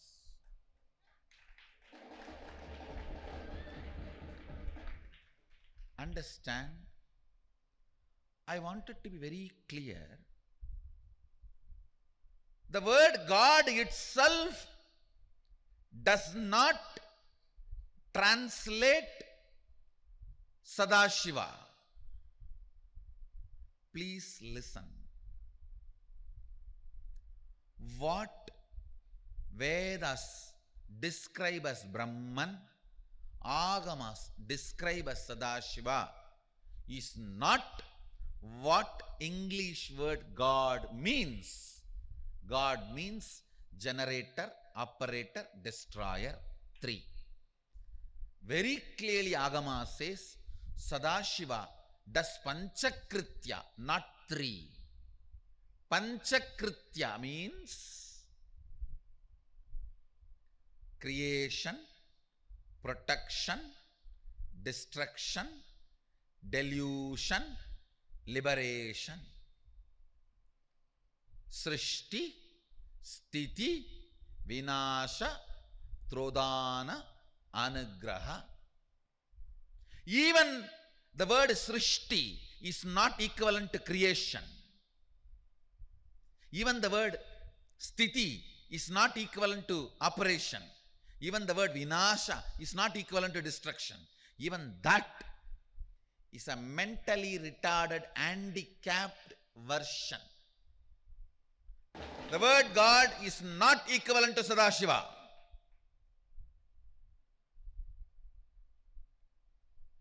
The very scope. West does not understand something called delusion and liberation. It understands only creation, operation and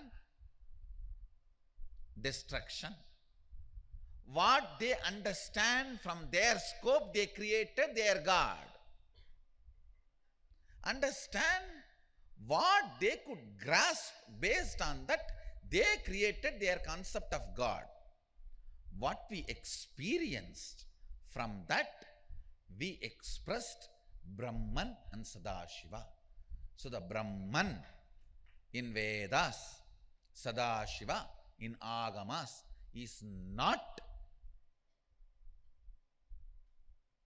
described, presented properly by the word God. I am first making this statement clear. So, the moment I have discarded even the word God, where is the question of getting absorbed into that God? Understand, supernatural, paranormal, magical, all these words no way relates with what Agama describes, Upanishad describes as Shaktis. Nothing is supernatural for us. Nature itself is super, or super is nature.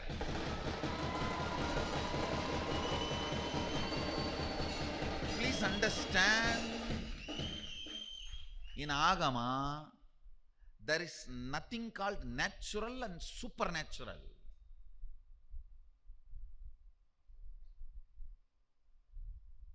For example,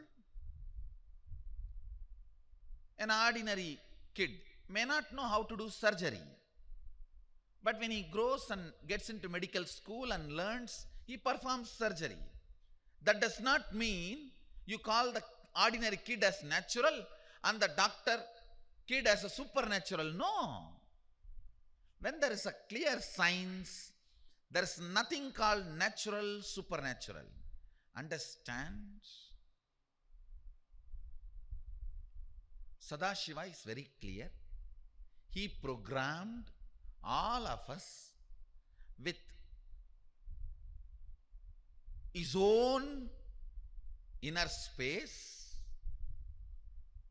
In this human frame, you can manifest easily, simply by realizing your oneness with Sadashiva. Around 460 Shaktis. Listen.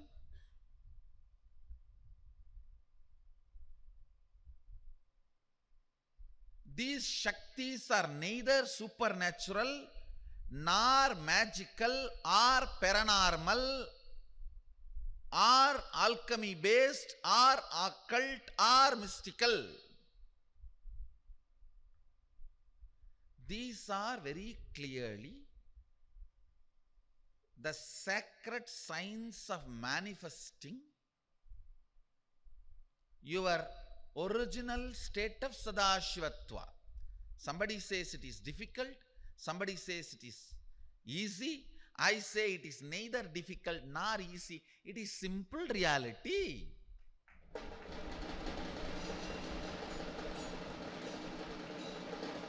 For reality, you can't even use the word easy.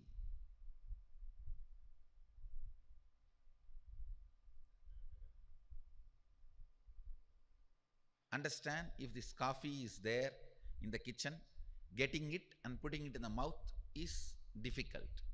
If it is there just next to me in the table, getting it and putting it in the mouth is easy. But the coffee is already sitting in the mouth. Is it difficult or easy? It's simple reality. The coffee which is already in the mouth, for that you can't even use the word difficult or easy. It's reality. Now the next, somebody was asking me, Swamiji, in those days we did not have a cell phone, iPad, internet. So we needed to develop all the extraordinary powers, Shakti, so that through third eye we can send message, receive information. Nowadays we have all these equipments. What is the use of third eye, extraordinary powers and everything? We can talk through cell phone itself, show through video itself.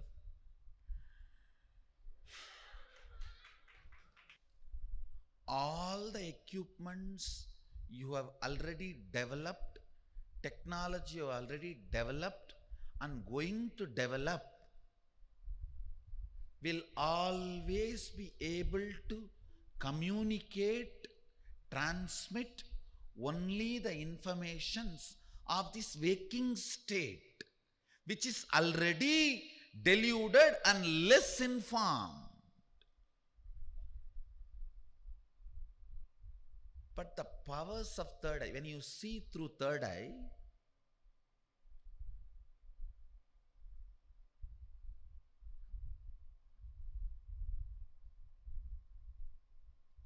you transmit, send, receive exact reality.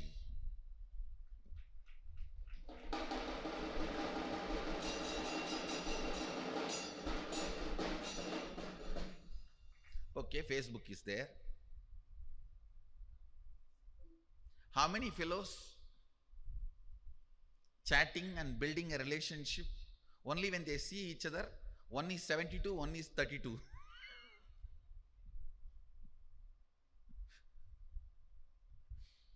Profile picture is not real picture.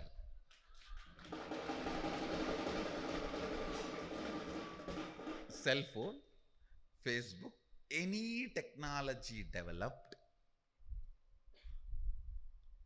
can only transmit, relate the informations of this waking state. Waking state itself is less informed and misinformed. Third eye may do the job of cell phone and video call, but it is not limited to that purpose. All the technology you developed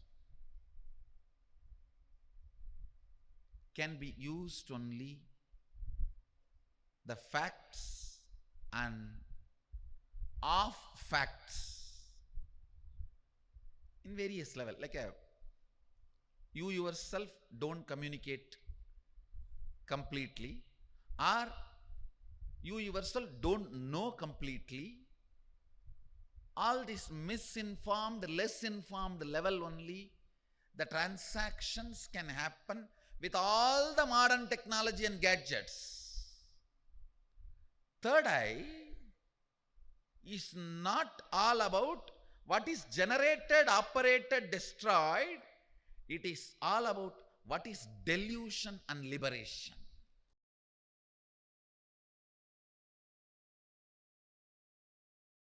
Power manifestation is direct way to connect with Sri Kailasa. Every time you decide consciously to manifest powers, even if it does not manifest as you want immediately, you establish the connection with Sri Kailasa and it becomes tapas, spiritual practice every time. Listen, the seeds you sow, if you put 100 seeds, 9 may sprout, the remaining 10 does not go waste, that 10 becomes manure. 100 times you declare oneness with will persistence and decide to manifest powers. 90 times you may manifest, and 10 times even if you don't manifest, that becomes tapas, but never goes waste. Like a seed sown never goes waste. Either it becomes tree or it becomes manure. Every time you decide to manifest powers,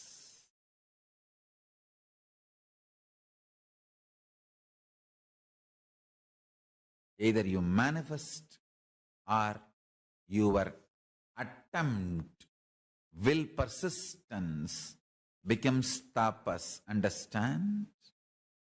Today, I'm going to make sure you are all raised to a high frequency where every time I declare something from the KAILASA, Sri KAILASA, the powerful cognition, it becomes just part of you. Understand? I tell you one thing. If you really want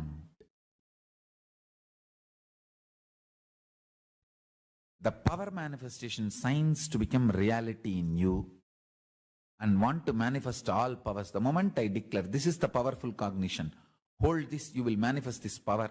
Immediately, if you want to manifest without gap, I give you one powerful technique. Read Autobiography of the Avatar. Because my life is really my most secret message. Understand? My satsang is the message for all the people who are part of my public life. My life is the real message. Gift, I give it to everyone who wants to become part of my intimate life, personal life. Understand? Read Autobiography of the Avatar. Today, I am launching the website formally, officially. If you read, listen how I lived with Arunagiri Yogeshwara, you can literally experience the same with me. Whatever I experienced with Arunagiri Yogeshwara, even if you hear, listen, you will go through the same with me. That is why I tell you, reading or listening about my tapas is you doing tapas. Understand? My tapas is not inspiration for you to do tapas. It is initiation. Understand? I have not done tapas for myself. I have done it for you. So, when you listen to my tapas, it is not inspiration for you to do tapas. Just listen. That is initiation. It is equivalent to you doing the tapas. If you listen, hear, read about my panchatapas. It is equivalent to you doing that panchatapas. If you listen, hear, read, cherish, cognize how I lived with Arunagiri Yogeshwara. It is not just an inspiration to get a guru and have that same experience. It is initiation. You will be having the same experience with me literally in your inner space. Just if you understand the Shakti Pada and Shaktini Pada and start power manifestation lifestyle, just first thing will happen. You will not have any panic attack. You will have only powerfulness attack. It should not be called as attack, like a powerfulness explosion. Sometimes I get these messages in the Facebook. People put comments, Swamiji, again and again I fall in love with you. So again and again you will fall in love with Paramashiva. That is power manifestation. Every time when you manifest powers, you will fall in love with Paramashiva once more. You'll feel like, oh God, once more I am in love with you, Swamiji. Once more I have fallen for you. That is exactly power manifestation. In power manifestation, again and again you fall in love with Paramashiva. You fall for Paramashiva. And I tell you,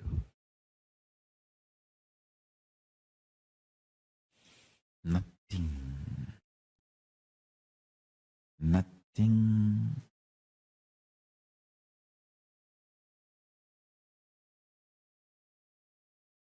will be left in you untouched by Paramashiva. Even your DNA will become different. I tell you.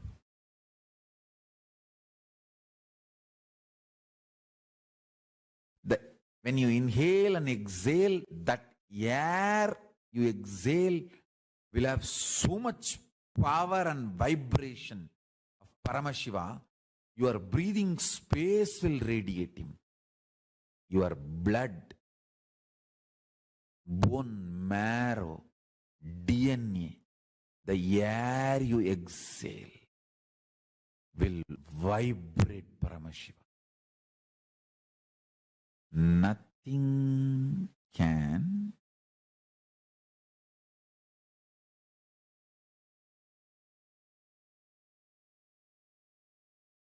shake your being. Nothing can move your being.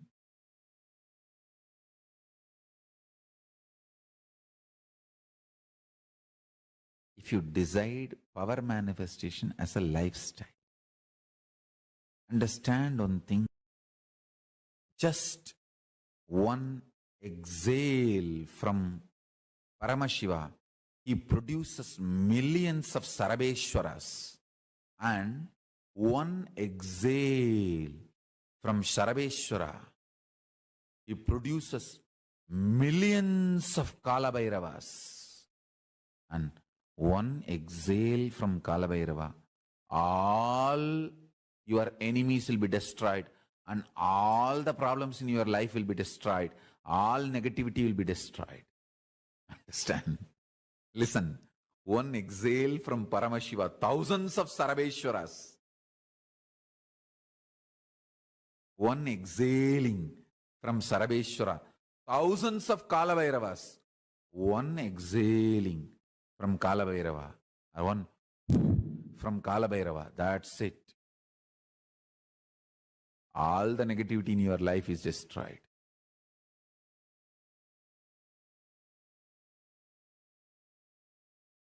Understand, my disciples cannot have anxiety attack. My disciples will not have anxiety attack. I am there with you. Nothing nothing can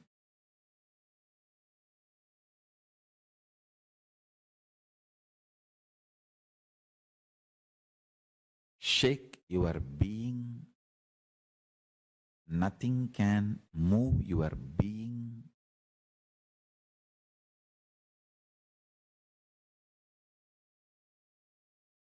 If you decide power manifestation as a lifestyle, understand one thing, just one exhale from Paramashiva, he produces millions of Sarabeshwaras, and one exhale from Sarabeshwara, he produces millions of Kalabhairavas, and one exhale from Kalabhairava, all your enemies will be destroyed, and all the problems in your life will be destroyed, all negativity will be destroyed. Understand? Listen, one exhale from Paramashiva, thousands of Sarabeshwaras. One exhaling from Sarabeshwara, thousands of Kalabhairavas.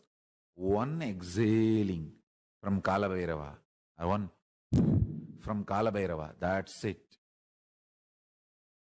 All the negativity in your life is destroyed.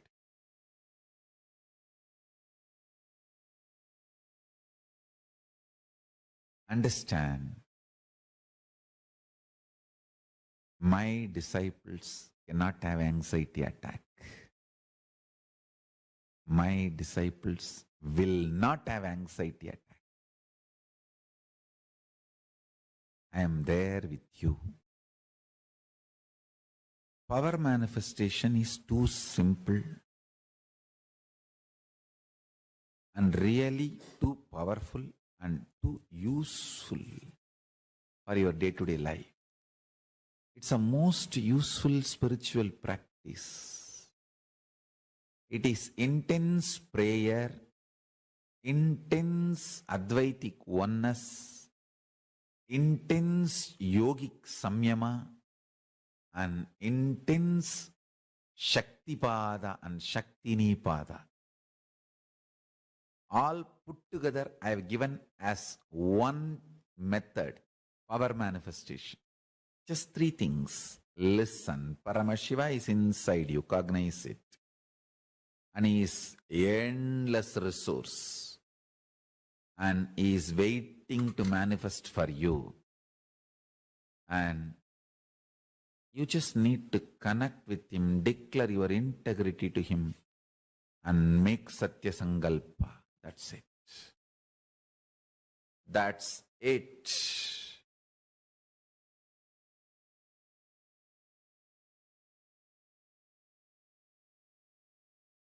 Just watch few satsangs related to power manifestation. See how I had initiation from Arunagiri Yogeshwara, from Nerur Sadasiva Brahmendral, from Mahavatar Babaji. All those stories, just read. How I had initiation from Annamalai Swamigal, Isakki Swamigal, Raghupati Yogi. Read all these stories. Every line will give you a deep understanding about this whole science. If you read how I had initiation from my masters, you will simply have initiation. You will simply have initiation.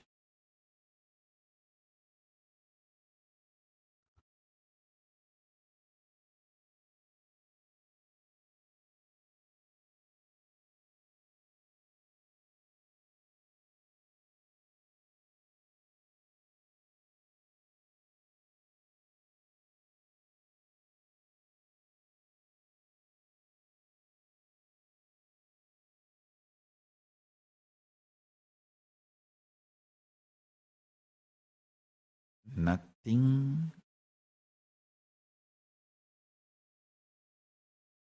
is more powerful than power manifestation science. Nothing is more powerful than power manifestation science. Power manifestation science in life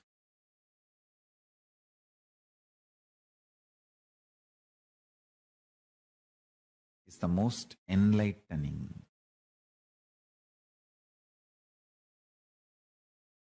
most exciting, most inspiring spiritual practice. When you decide to manifest powers again and again and again, you know Paramashiva is within you and he is manifesting. You fall in love with Paramashiva every minute. Understand? If he manifests, you know he is real and he is manifesting. Even if you don't manifest what you declared, you will manifest the jnana and vijnana, knowledge and understanding, why it is not manifesting as you want, why it is manifesting much better way than you want, as Paramashiva want. That's the beauty. Most of the time,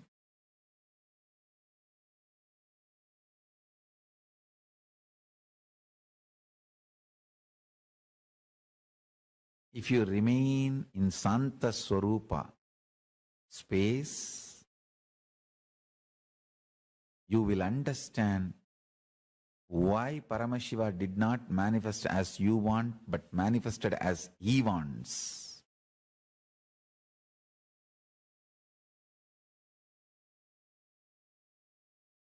Because he is greater planner than you. He is higher intelligence than you.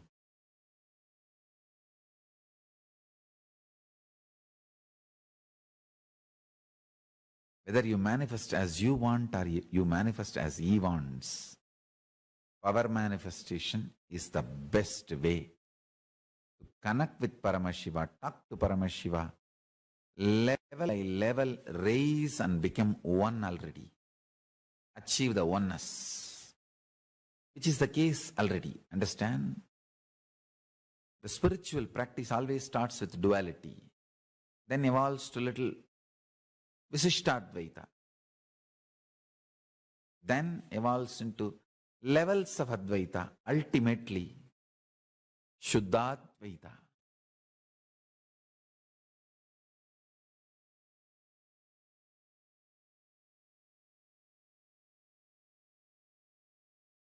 Shuddhadvaita becomes your reality through power manifestation, step by step by step.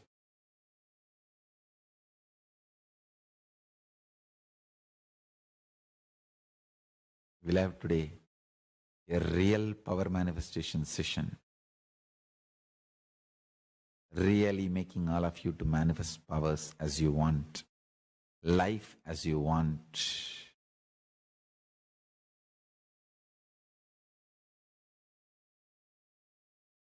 Understand, all you need to enjoy the powers and superconscious mutation of 64 manifestations of Paramashiva is to have the right knowledge about all that 64 manifestations. You need to understand Paramashiva as he introduces himself. Listen, if you want to understand me, you need to understand as I introduce me to you. You can't understand me with your own independent investigation. Neither your mind is capable nor your consciousness is powerful to grasp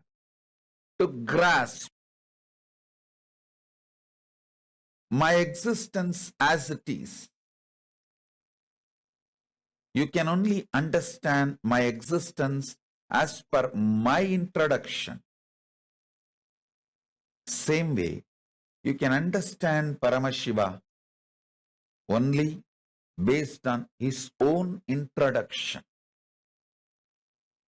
Understanding him based on his own introduction awakens something called Shraddha in you, not faith.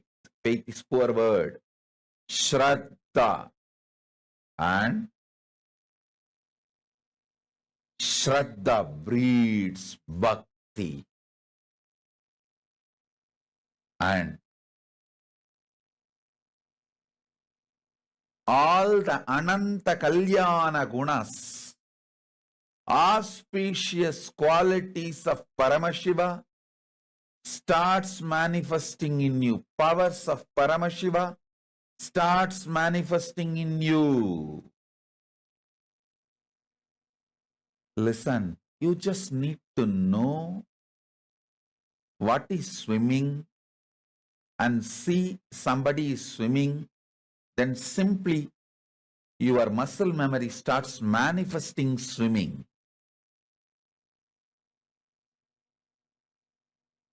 Same way, you just need to know about the superconscious mutations of Paramashiva and see someone manifesting it.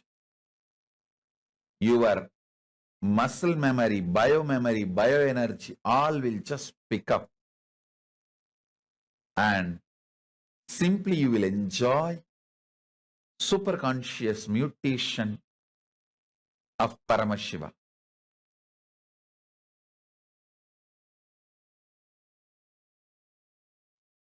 More and more power manifestation. You see, I am seeing so many of you putting the message. Your health become all right. You dropped the spectacles permanent. Superconscious mutation means if you have a very weak gum, shaky gum, with this process, the gums will become so strong, just through your teeth, you will be able to pull the truck.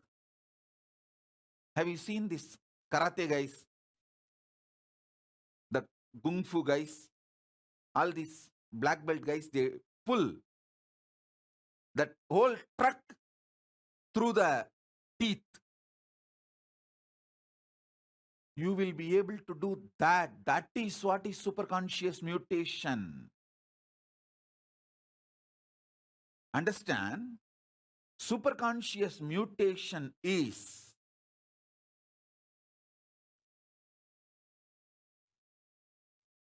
extraordinary. Extraordinary.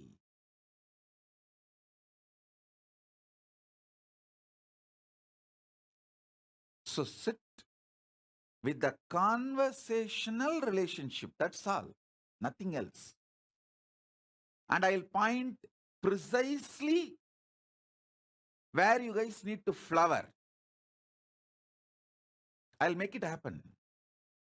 What is the real eyesight, you know? When you close your eyes and look inside, you should be able to see all the organs. That is what is eyesight. Your eyes should be able to see inside, outside. That's a complete health.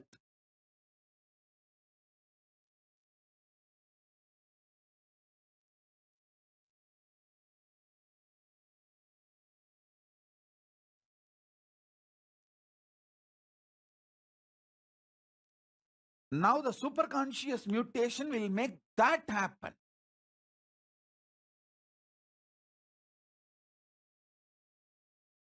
So understand,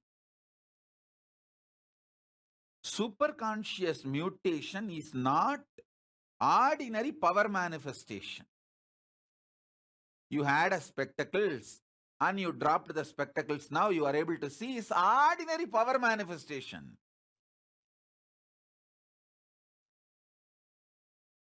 That's like obeying one Guruvak and you get the benefit. But you start seeing inside and outside through your eyes. You can see clearly your organs, where the fat is, where the blockages are, and you can just clean your body. Ability to see is ability to clean. You can see the lungs, intestine, where the fat is stuck, where the food is undigested, where the gas is, and you can just clean up yourself. That is what is superconscious mutation.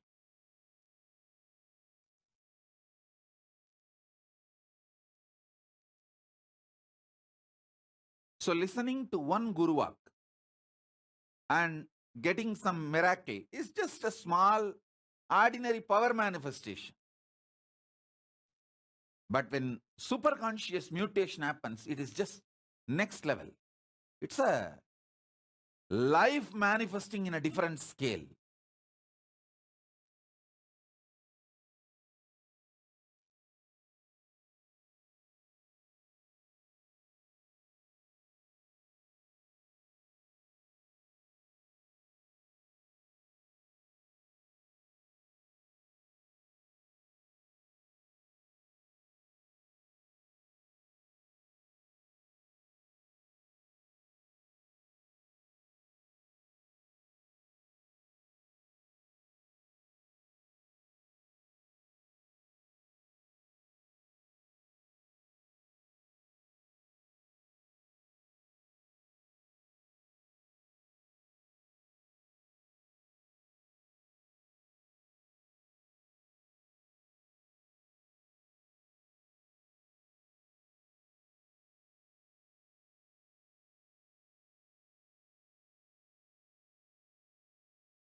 Nithyananda Paramashivoham